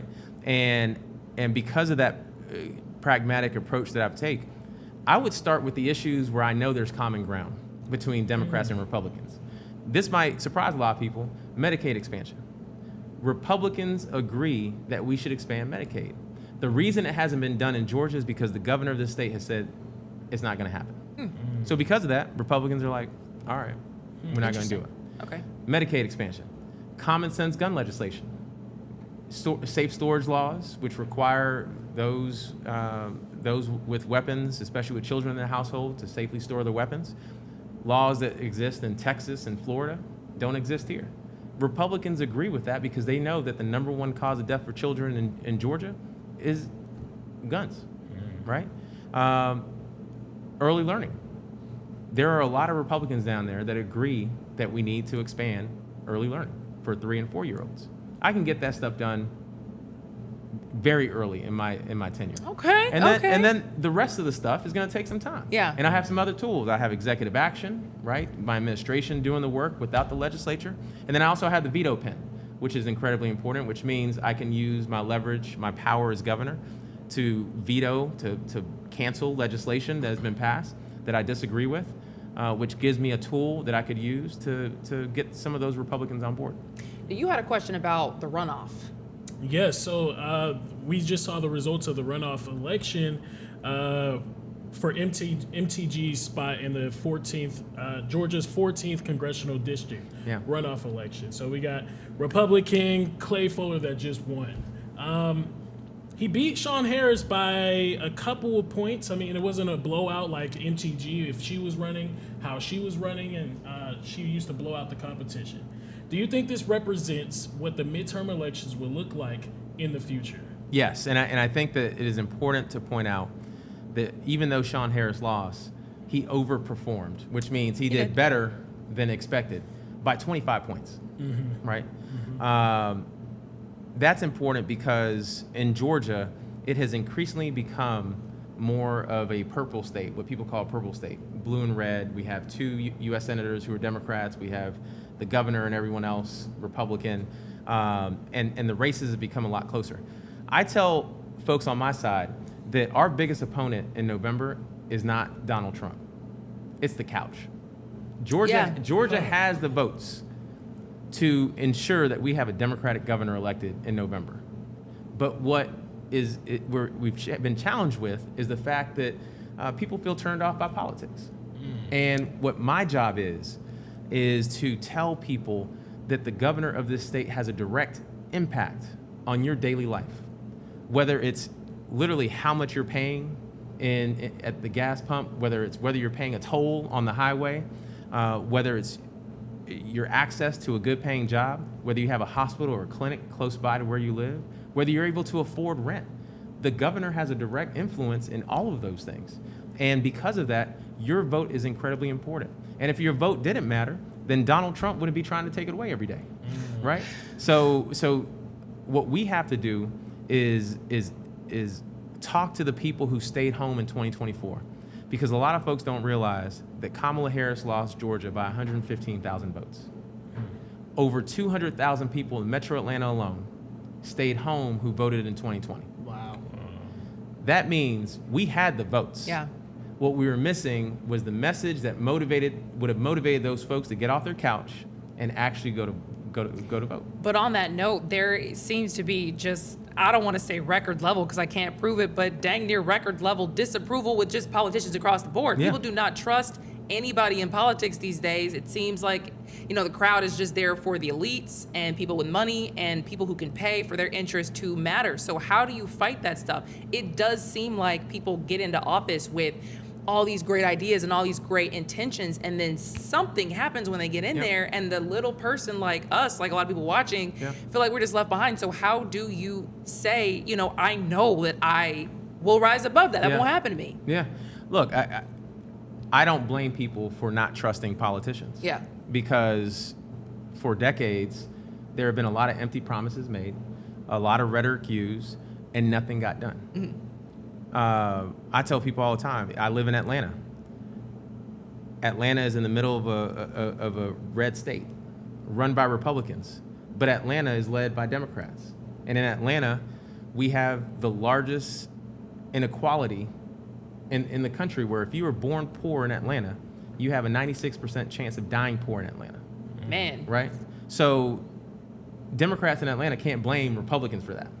We're all responsible for that, right? So I don't blame people for being disaffected by the politics. What I tell people though is that we can change if we elect leaders that understand and are in community. And that's what sets me apart. I think about the current mayor, Andre Dickens, who is doing a great job at trying to tackle poverty and tackle the inequality that exists in the city of Atlanta right now. And I'm doing the same thing, but I'm trying to do it from the state perspective. I'm someone who, I came from two parents who didn't go to college, and who, one is a military veteran, served 20 years, was enlisted, was not an officer, right? My mom, it was a florist and a customer care representative. Like, these are people who were working class people. Yeah. And I'm the first person in my family to become a lawyer and then to own small businesses. No one helped me fund those small businesses. My wife and I had to get loans. I had to use my 401k. I've had to grind for what I have. Yeah. So I've seen the challenges that Georgians are going through each and every day. And that is what ultimately motivates me to fix it. And all of that goes back to my time in the classroom, Rondo. Seeing 150 kids who were no different than any of us. They looked like us. They were just as smart. They were just as willing to work hard. They had the same kinds of dreams. But not have the opportunity to achieve those dreams is what lit a fire in me as a young 21-year-old to want to become a lawyer and to want to change the system. And that's the fight that I've been a part of the rest of my life. And I'm at a point in my life where I actually want to get stuff done. Because I have two young children, a 10 and a 7-year-old, and I want a brighter future for them. Yeah. So I have something invested in the future, and I think we need to elect more politicians that are like me. Okay. So with that though, we have been operating with a budget surplus for like the past 8 years at least. Governor Kemp has had us on a budget surplus. So if we come in and we start implementing all these different programs, would we start seeing less of that, less budget surpluses? No. So the mantra in my household, and my wife put this in, my wife Ariel, she's a nurse practitioner from Albany, and when we started dating, she made sure to make it clear early on, said, my rule is a golden rule: live within your means. You need to be good with money. I'm good with money. If you're not, we don't need to go any further. Yeah. She made that clear. That's how I run my household. And that's how I run my businesses. And that's how I'm gonna run the state of Georgia. What Brian Kemp has been doing is something very different. He's been under-investing in state agencies. As a result, making it harder for people in the state to receive the services that they need, whether it's Medicaid, whether it's Section 8 or food stamps or anything else. It's made it harder for them to receive services.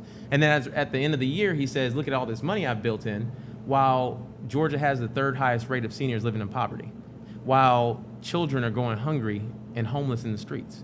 So that lack of investment has actually kept taxpayer dollars in a bank account, while at the same time, the rest of us have to pay for the people who are suffering in the streets. So you think that the surplus should be going to other places instead of just sitting there in the surplus? Should be, we should save some money. Yeah. But the rest of it needs to go into the community. Okay. And a lot of what I talk about is not necessarily new money. What I'm trying to do is make sure that we're prioritizing people over politics. Data centers today in Georgia are receiving about $2 billion in tax giveaways. Elon Musk and Jeff Bezos and all the billionaires are receiving $2 billion of our tax dollars to build data centers in the state. My proposal is take that money and put it in the pockets of people across this state. That's about $500 a person. But how do you do that? I mean, I'm sure, that sounds great, but like you get into office and then suddenly Jeff Bezos getting $2 billion. Yeah, no, we work with the legislature and make sure that I use the tools in my toolbox to pass legislation that moves those tax credits, those tax giveaways from data centers and puts it in rebates that are going to taxpayers. And you'll have the votes for that? Yeah, absolutely, because right now in Trump's economy, people are struggling. Yeah. Not just in Metro Atlanta, but in rural Georgia and everywhere else. Okay.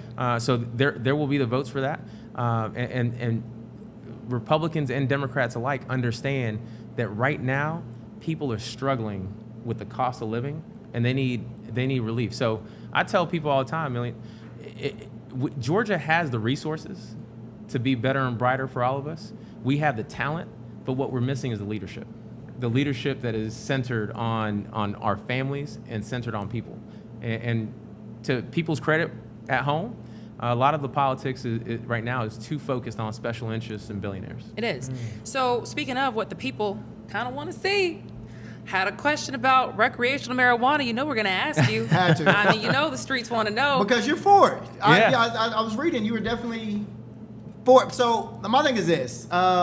You support the legalization of weed, but if it does actually get passed, how will you prioritize the tax revenue, the criminal justice reform, and business opportunities for people that haven't been impacted by getting locked up for marijuana charges? You know, Yes. would they be able to get a job for having a felony charge for weed? You know what I mean?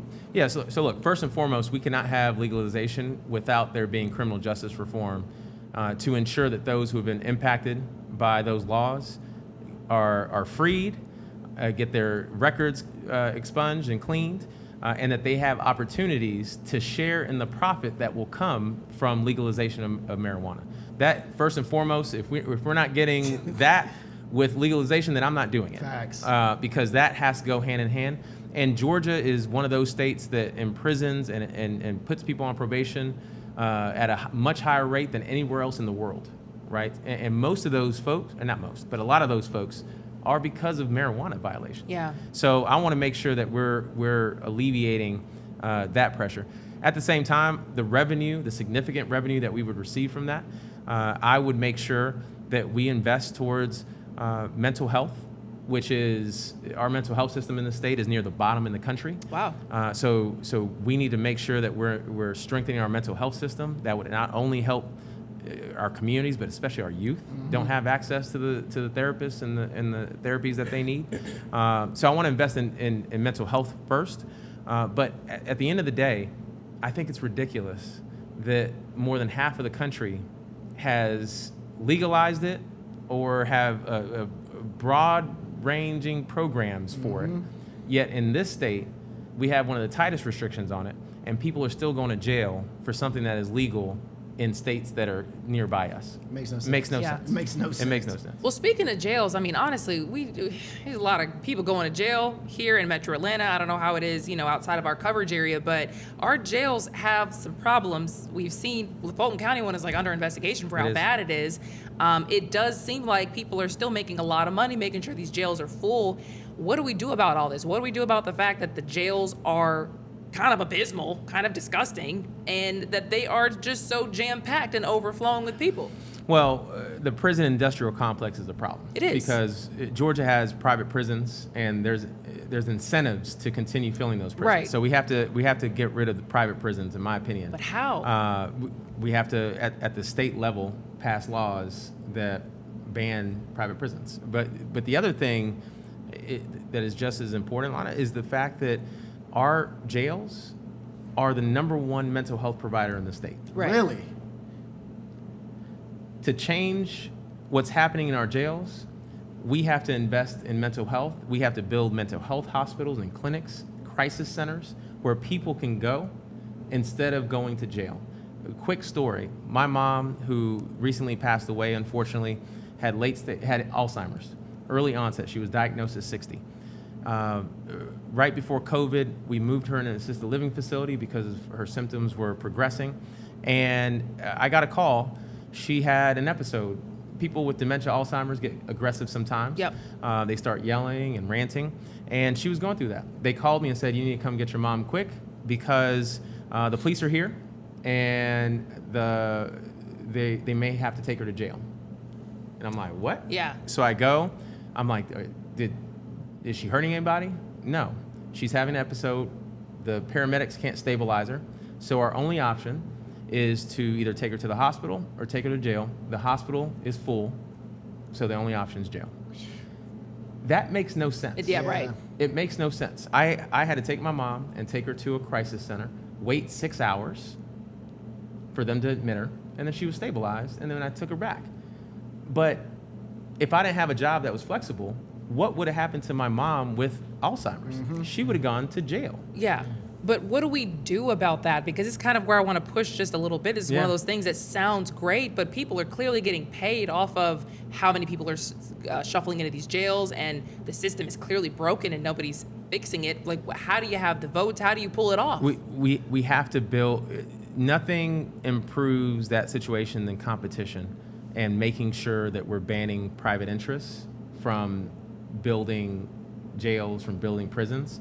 I want to make sure that we eliminate the prison industrial complex that is privatized. ICE as well. That's a big problem. And we see the ICE detention centers that are being built, and the state should be suing suing the Trump administration to stop those ICE detention centers from being built. But what we can do as a state, and there are votes with Republicans to make this happen, because Republicans are getting arrested in jail for mental health issues too. So it's across the board, right?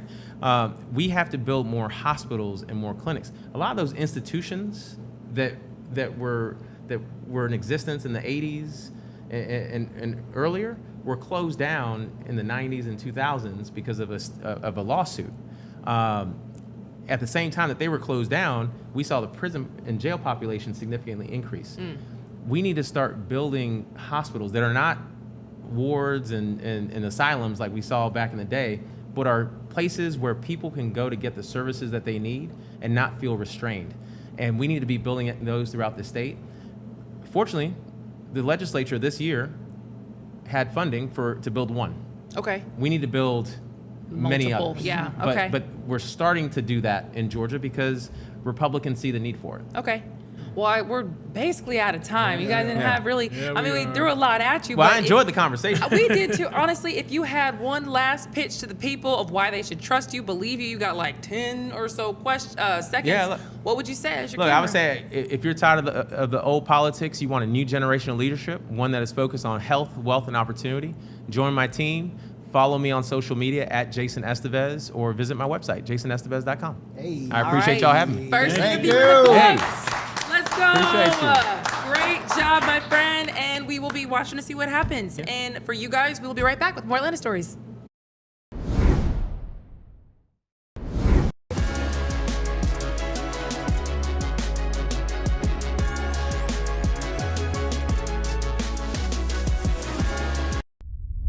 A major move today. Hot 97 is expanding. Hot 97 has launched a full streaming television channel. Hot 97 is no longer just a radio station, it's now a streaming network.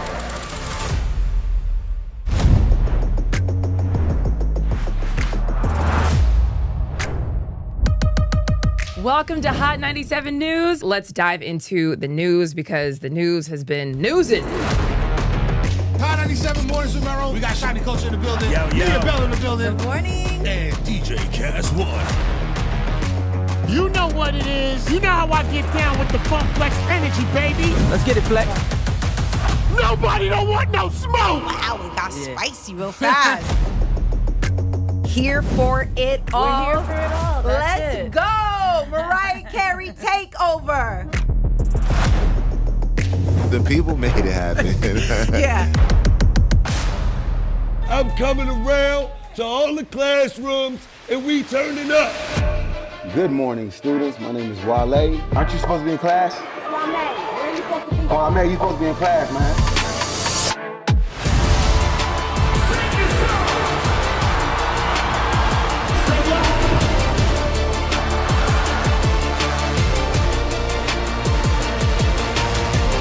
Rihanna has become a true worldwide icon. Congratulations on the job. We listen to Hot 97 every day. We can't wait to hear you guys even more. Hey, let's go!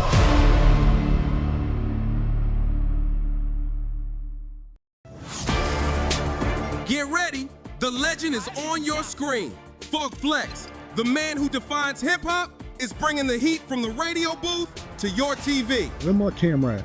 That's my camera? All right. The biggest beats, the hottest freestyles, and that classic Flex energy. Bars are back. Now in your living room. Don't just hear it, watch the movement. Funk Flex, now on Hot 97 TV, Mondays and Fridays at 7:30 p.m. The voice and attitude you love, now on your screen. I love this. Nessa brings her unfiltered energy, real talk, and celebrity interviews from the radio to your TV. It's the same Nessa you know. Bold, funny, and always keeping it real. Catch Nessa, now on TV. Damn, that was deep right now. Tuesdays at 7:30 p.m. and Fridays at 7 p.m. Only on Hot 97 TV.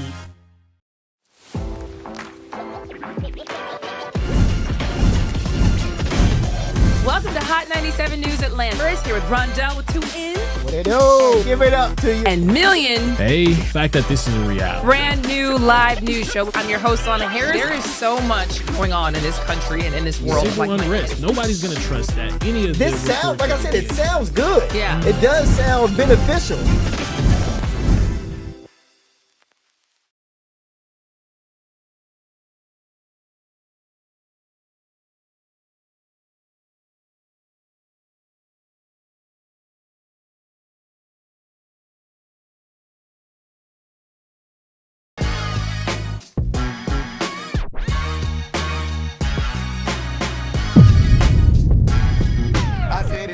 Y'all know what day it is? You thought we forgot.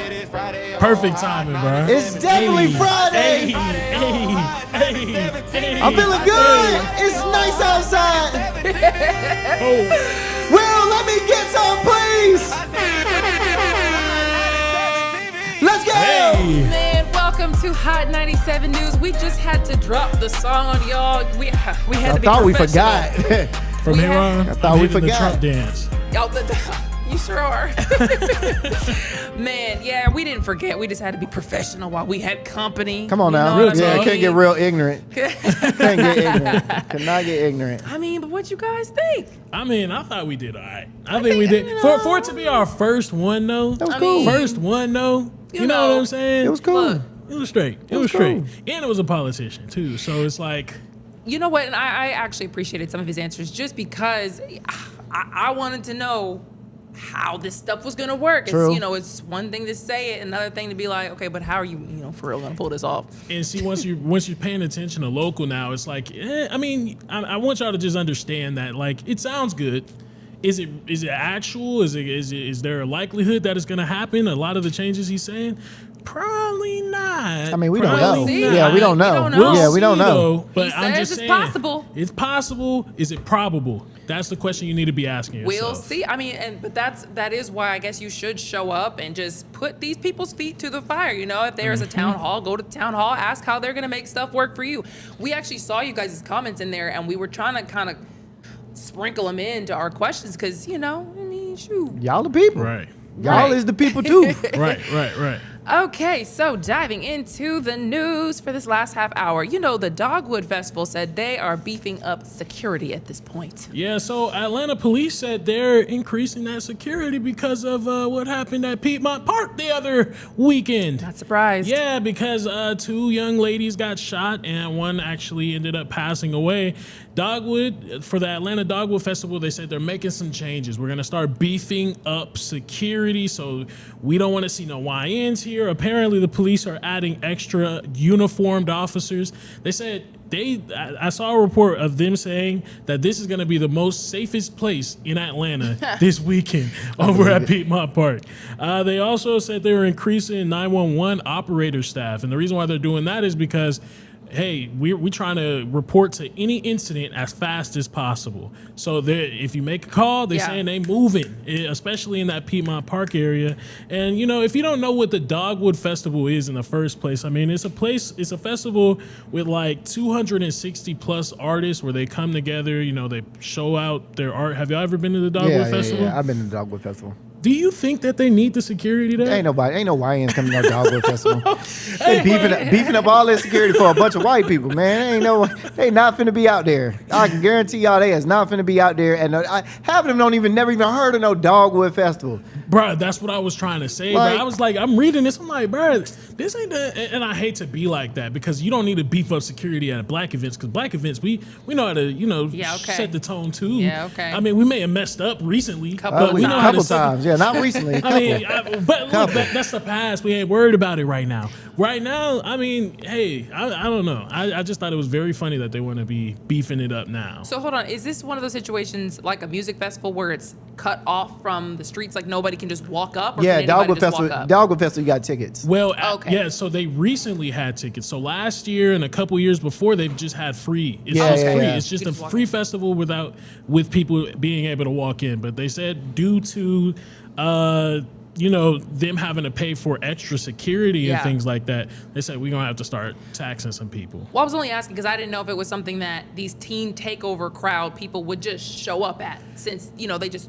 like to just surprise. We're here, we're at the Beltline, we're at Cobb, we're wherever. Like, I didn't know if that could be possible for this or if it's gonna be blocked off. Well, I think the reason they showed up in droves for the 404 Fest is because it was such a, I guess, publicized festival, and it's a black event. I ain't gonna call it a black event. It's for the city. You know what I'm saying? And the city is what the city is, and the city gonna do what the city do. Dogwood Festival is a very low key festival. You know what I mean? It's not a festival of rap music and all this. It's just not that type of festival. You go in there and you chilling. You go in that festival and you go to buy stuff. It's like a market, bruh. You go in there and you buy stuff, and you know people selling oil paintings and scrubs and all kinds of stuff like that. So I mean they beefing up security. Totally fine. I don't think this is the festival that you probably should have used that beef up on, in my opinion. That's what I'm saying. Like 404 Day was huge. I mean, I'm driving through 404 Day because I went out there for Atlanta United game. I'm saying people pulled over on the streets, twerking in their car on the streets and stuff like that. Like they getting lit for 404 Day. Don't nobody know about no Dogwood Festival. I mean, Dogwood Festival is big. Don't get it twisted. Yes, they do say that they report about 1,000 people there, but compared to 404 Day, where they have multiple different locations at one place, Piedmont Park, Underground Atlanta, they was everywhere. It's like, and this is minuscule compared to what 404 Day was. Oh, I don't know, man. Have you ever been to Dogwood Festival? Yeah. Okay. I've done some digging over there, and it's really peaceful. It's nice. I would be. It's nice. Anything with dog in the title, white people gonna come out in droves. They gonna, they love the animals. I'd be very surprised if there was a teen takeover over there, because it's so peaceful. There's jazz. There's music. There's art out. Like there's no way that you finna be getting lit to. And tearing up the park around this. Yeah, it's gonna be a teen takeover with beer pong and cornhole. That's gonna be that teen takeover. Okay. Well, also today, Rondell wants you to know that sometimes it's not worth it, fellas, and you should just leave before things go south. And yes, I'm putting that on Rondell because I do not think I co-signed. Well, I don't know what happened yet. Yeah, exactly. I don't know what happened yet. So how you gonna? Because you saying, fellas, you should just leave. Yeah, it's not you, it's them. No. That's not what I'm saying. I'm not saying this, but I'm saying you should leave. Like it shouldn't even get to a point to where you have to do what I'm about to tell you what this dude did. So this guy named Victor Lamar Scott is now facing multiple charges after a domestic dispute. All right, so they say he got into an argument with his ex. Okay, he goes into the house. He goes past the ex's room, goes into their daughter's room, sees the dog, picks the dog up, throws the dog against the wall. Ooh. What the dog do? What the dog do? What the dog do? Yes. And it's one of And then he took it a step further and started throwing perfume at his ex's head. Just started chunking perfume, and then he gets up, leaves, and goes to work. Dang. But you don't mean like, because I'd be like, oh, thank you. No, girl, he won't spraying the perfume at her. He won't try to then throw. No, he was throwing the perfume. But then he just left. He just left and went to work. But bruh, the dog? Perfume bottles are glass and not like light either. Yeah, and they got the little sharp edges. Some of them got the little sharp edges, bruh. What are we doing? You can drop them on the floor, they don't break. Bro, that's not a soft thing. Listen, man, you can't mess with animals, and I don't care who it is, bro. You start messing with animals, bro, they gonna lock you under the jail. All right, they locking you under the jail, messing with a dog, brother. You killed the dog too. The dog didn't live, by the way. Oh my God. Yes. Hit the dog didn't live. So so now you got animal cruelty charges and simple battery under the Family Violence Act, assault and reckless conduct. Just went to work afterwards. And just went to work. That's what I'm saying, fellas. Leave. Right, If but- it's not serving you any longer, I see what you leave. Okay. There was no point in this entire argument. One, you should have picked up the dog. Okay. The dog. Leave the dog out of it. Dog probably Confused? But dude, Might have been on his side. bruh, you know what I'm saying? Probably was barking like, hey, I got you, bro. You know what I mean? Chilling. And you pick dog was sleep, by the way. Kicking it, bruh. Kicking it. So I don't understand fully. I need to know your logic of why you wanted to hurt that dog. I need to know your logic because I've never once gotten mad at any friend or girl or anybody and be like, you know what? Forget you. Come here, Sparky. Let me get this dog. You know what I mean? Yeah. Like, come here. It's like, nah, bro. That's crazy. Wild. Maybe he bought her the dog. It don't and matter. He was like, since you want to leave, I'm leaving. I mean, you finna be leaving with son. Yeah, but leaving with something is crazy, brother. Leaving with something is crazy. No, she was gonna leave her alone. Yeah, but I mean, You want me to leave you alone? I'll leave you alone. Yeah, but the dog, bro. Dog is wild, man. Have white people in the uproar, bro. They don't play around animals, bro. That's crazy. Wild, They don't play around. You see what they did to Mike Vick? Ooh. Bro, you finna go under the jail, my dog. You finna go under the jail. They do not play about their animals, bro. Real talk. And you know what? You also can't trust everybody to do work on your teeth. Ding. Nah, don't. You know, one thing I notice first about anybody is their teeth. Really? Yeah, that's the first thing I look at anybody. Huh. When I meet anybody is their mouth. I don't know what it is Pause. for me. Yeah. Yeah, I'm sorry. That was wild. Men as well? Yeah, that's wild. Interesting. But yeah, I look at teeth first. That's the first thing. So unnecessary. Unnecessary. So this guy named Dr. Justin Scott, he's dealing with a suspended license. Now more patients are starting to speak out, including Charisse Ganera, who says she was a patient for about 5 years at Pure Dental Health. Okay, everything seemed normal until she got these braces. So she got braces in her mouth, and then she said pain started happening, irritation on her gums, constant discomfort in her mouth, and then she found out something that changed everything. According to her, the police, the person adjusting her braces wasn't even licensed. Wow. It was a receptionist. No. What? I've seen y'all do this enough times. Hey, Let me look, get in here. in the front, chilling. She said, you know, I'm tired of working this front desk. I'm tired. Hey, do y'all, is doctor, no, doctor, but I'm going to tell you, I can take care of you. Oh, yeah. She said, God built me for more. Yeah. than this Why reception. am I here answering phones? I should be working in the back. She probably got time. Then she said that's when she went to another dentist, and what she said she heard next is really raises concern. She said the roots of her teeth were severely damaged, and now you need the roots of your teeth. That's what that's grounds your teeth into your mouth to the point where she could potentially lose them. Now, here's the thing: I got good teeth now. All right, I didn't before. Okay, I had baby teeth all over my mouth. All these are fake.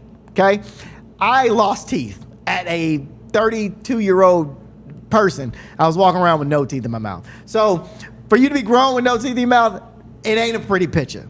Okay? It is not a pretty picture to be, especially if you're in society and you're not like a junkie or something like that. You're actually a citizen of society and you're walking around with no teeth. It's just not a good look. So I understand the fear and terror that this lady was probably going through. Like, yo, I'm about to lose my teeth, bruh. Like, what? Have you seen anybody have you seen people with that, like, had that back tooth missing?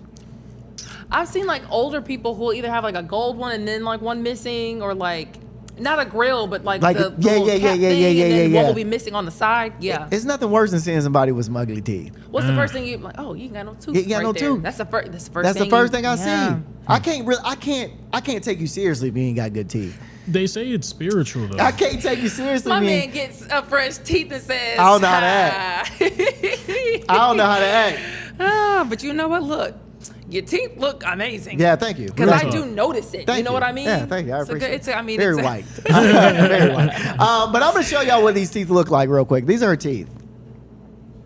So it wasn't bad, but you can see down at the bottom, your gum line's not supposed to be that low.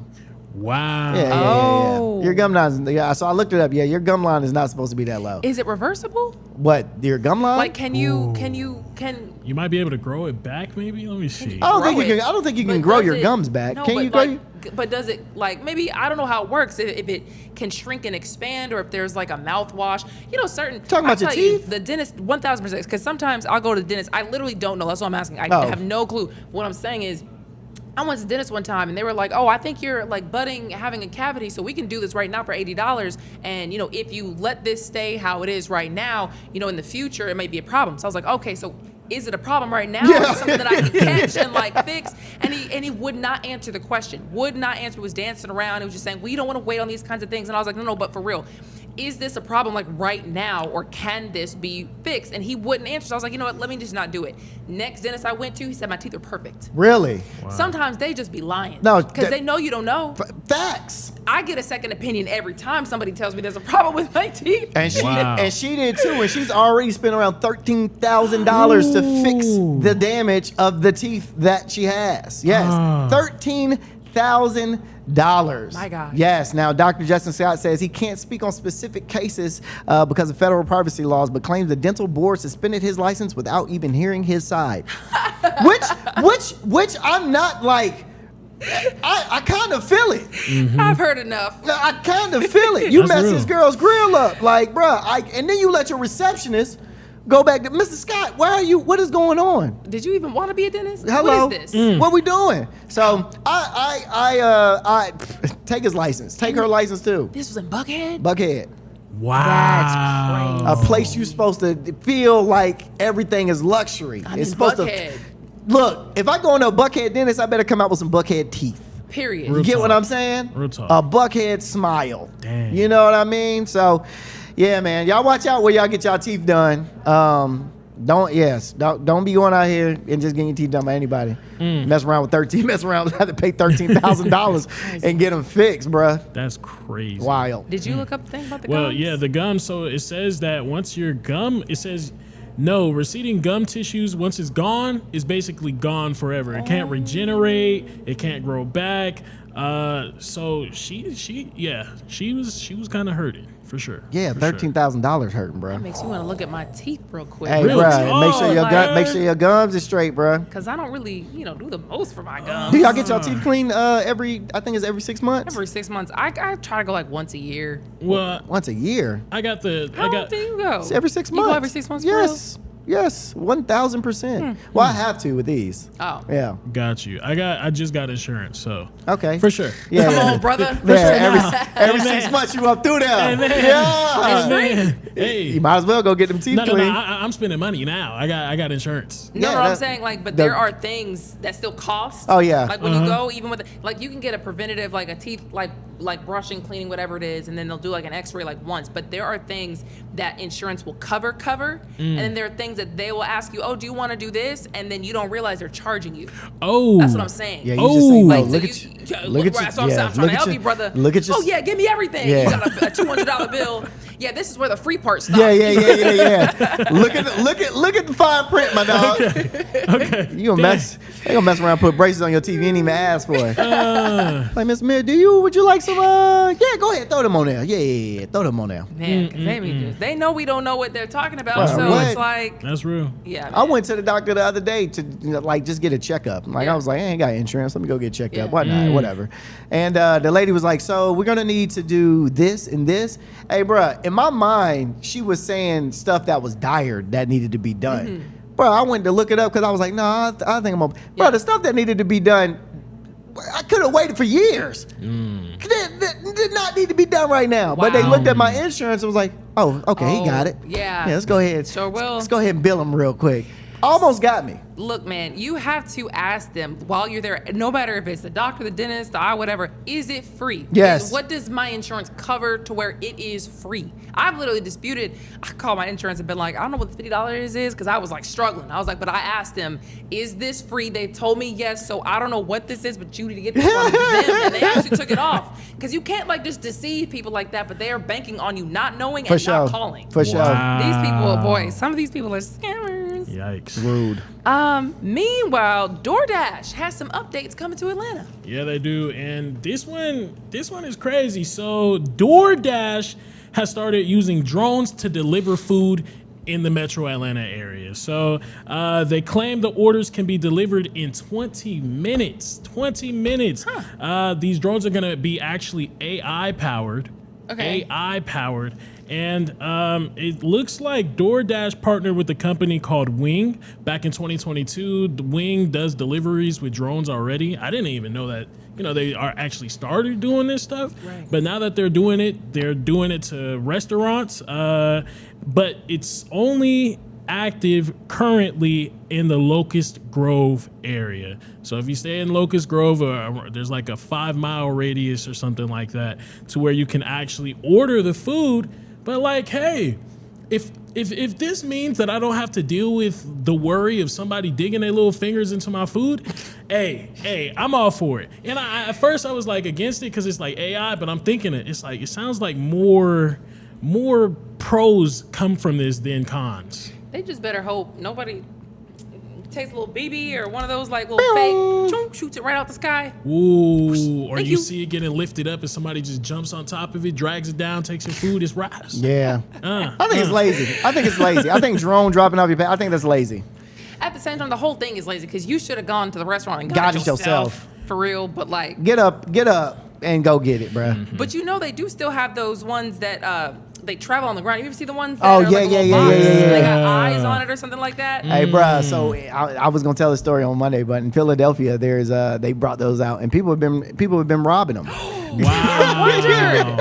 Because they have them around the Georgia Tech area. People in Philadelphia have been robbing them robots, bruh. What? They've been robbing those robots. I thought you couldn't get in there unless, I guess you had some kind of Robbing those robots, bro. Wow. Crazy, dog. Find a way, folks. Crazy, Gonna find a way, bro. Especially when you hungry, though. Like, hey, that's hilarious. All I got to do is smash this. Bro, right. up through there. That's crazy. So apparently this is only going to be happening to a couple of restaurants right now. Molino's Mexican Grill, Koji Japanese Steakhouse, and Sabros Mexican Restaurant. And again, this is only for the Locust Grove area. Currently, it was active in April 8th, but you can join a wait list to get onto this when they do expand. So they do plan on expanding it to Atlanta and everywhere, basically trying to take these drivers' jobs.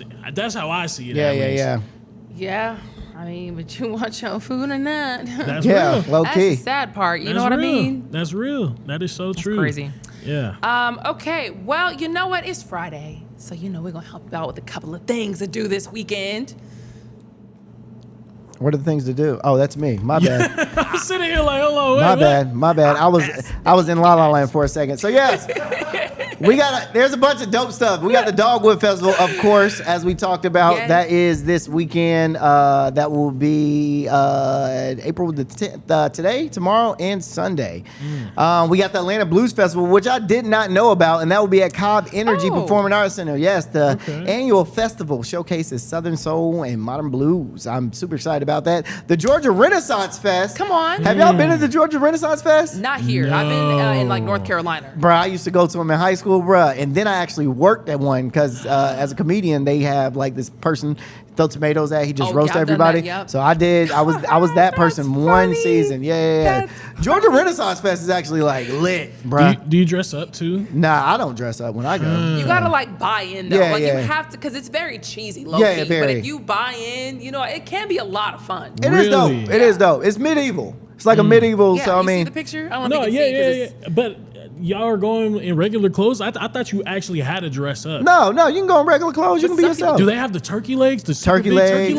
They got everything, bro. It's dope. It is the little javelin. Oh, they actually have. Do they have the nights out there too? Sometimes. Yeah, they got nights, bro. Bro, Georgia Renaissance Fest is lit. Wow. Have you ever been to the place in Georgia? The Mall of Georgia. It's the dang. The night medieval nights. Yeah, medieval times. That's what it is. Yeah. Bro, I haven't been there. Absolutely delicious. First, is it really? Food is really good. I almost wanted to go, but I thought the food would be gross. So much fun though. Absolutely fun. So much fun. It's built like a coliseum almost it's from the lit. outside. It's and lit. I was like, I want to go. It's lit, bro. We should all go. That's not even what the story is. It's that good. It's not. Oh, bro, it's lit. It's lit. It's a ball. And so when people was throwing tomatoes, they was hitting you in your face? Yeah, I mean, I got hit like a few times. What? Because it is hard. They do put you far back. Yeah. You think it'll be easy, but then it's not. And then it hurt? Nah, nobody was like Ken Griffey Jr. Nobody's throwing the ball at me. Like Greg Maddox. If they put you in there, I'll be there with like a whole like $100. Like that's hectic. When you said I sound like a man. That's why. Oh, she's been holding on to that one. She's been holding on to that one. That one was she was holding on to that one. Also, we got the Atlanta Hawks are taking on the Cleveland Cavaliers, and this is a pretty big game because this is one of the games that might give us that playoff. Like we are in the playoffs essentially, but we need to like win this game to like solidify being in the playoffs. Or if we don't win, we go into the play-ins, which is like almost like a what is it? Qualifier type of situation, huh? Yeah. So he said lottery. Oh. Yeah. Lottery. Wild card. That's what I meant to say. Oh. Lottery, wild card, same thing. That means like you. I don't know how it works. Yeah. So it's like 5 or 6 teams that will be in like a wild card, and one of those teams will get picked if. So it's contingent on if this team wins and this team doesn't, or if this team gets this and this team doesn't, then you'll get put in. But we have to win tonight. I mean, the Atlanta Hawks have been playing amazing lately. We were just 18. Yeah, we were just 18-2 before we lost our last few games. So yeah, man, we've been on a winning streak. So this is a huge game. This is at the State Farm Arena. If you get a chance, I guarantee you're gonna have a ball down there. Go down there, watch a game. Y'all haven't been. I didn't go to one Hawks games this season. I didn't go. Not this season. I went. I think a couple last season. Season before that. I usually go to a few every season. Yeah, they be fun. Can we do the Bucky story real quick? Yeah, go ahead. Oh yeah. I just want to let y'all know. Bucky's is coming closer to Atlanta. Shout out to Bucky's. I know you haven't been to Bucky's before. I have not. But man, this is your chance, Lana. This is your chance. Please. All right, so the nearest Bucky's to Atlanta right now, I'm looking at it, it's about 2 hours. We're in a different location. We're right outside of Atlanta, so it's about an hour 30 for us. Okay. But they are moving a new one to Monroe County. That is about 45 minutes away, and I'm telling you, it's worth the drive. So to be clear, we're talking about I should go to the gas station, right? It's bigger than that, though. It's bigger than that, though. Bigger than the you gas gotta station. go to the gas station. It's bigger than the gas station. Let me tell y'all gotta See, go she don't to this understand. gas She don't station. understand. You don't get it. She don't get it. You don't get it. I don't It's an get it. experience. I don't get it. And you like to travel too. How did you not?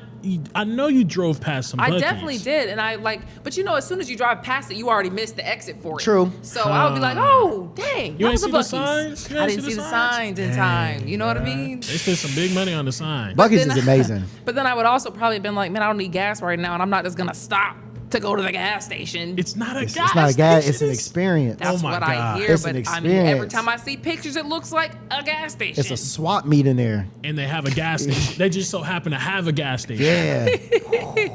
Full blown All right. garage sale. Well, now you can go to Buc-ee's closer to the metro, and that's gonna do it for us, guys. Thank you so much for hanging out. We'll see you next week. Peace.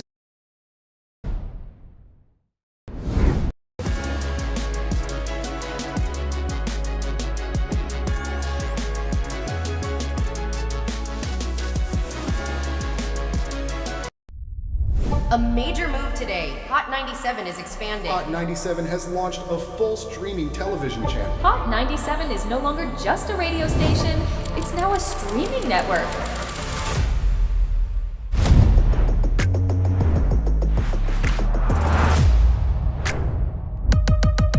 Welcome to Hot 97 News. Let's dive into the news because the news has been newsing. Hot 97 Mornings with Merrill. We got Shiny Culture in the building. Leah Bell in the building. Good morning. And DJ Cass One. You know what it is. You know how I get down with the Funk Flex energy, baby. Let's get it, Flex. Nobody don't want no smoke. Wow, it got spicy real fast. Here for it all. We're here for it all. That's Let's it. go. Mariah Carey takeover.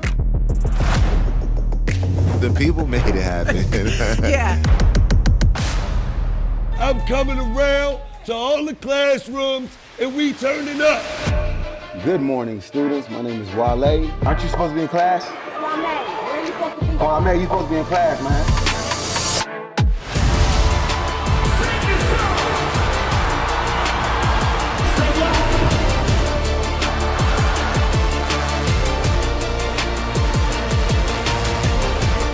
Nessa has become a true worldwide icon.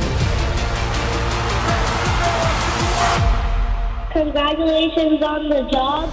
We listen to Hot 97 every day. We can't wait to hear you guys even more. Hey, let's go!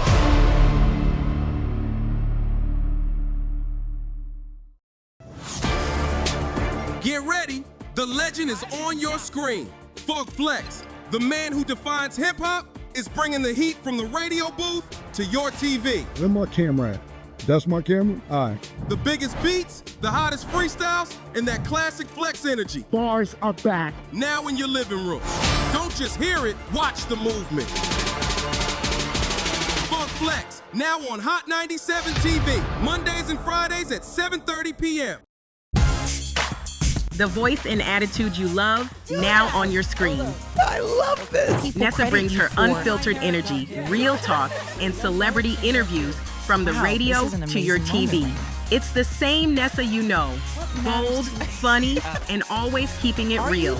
Catch Nessa, now on TV. Damn, that was deep right now. Tuesdays at 7:30 p.m. and Fridays at 7 p.m. Only on Hot 97 TV.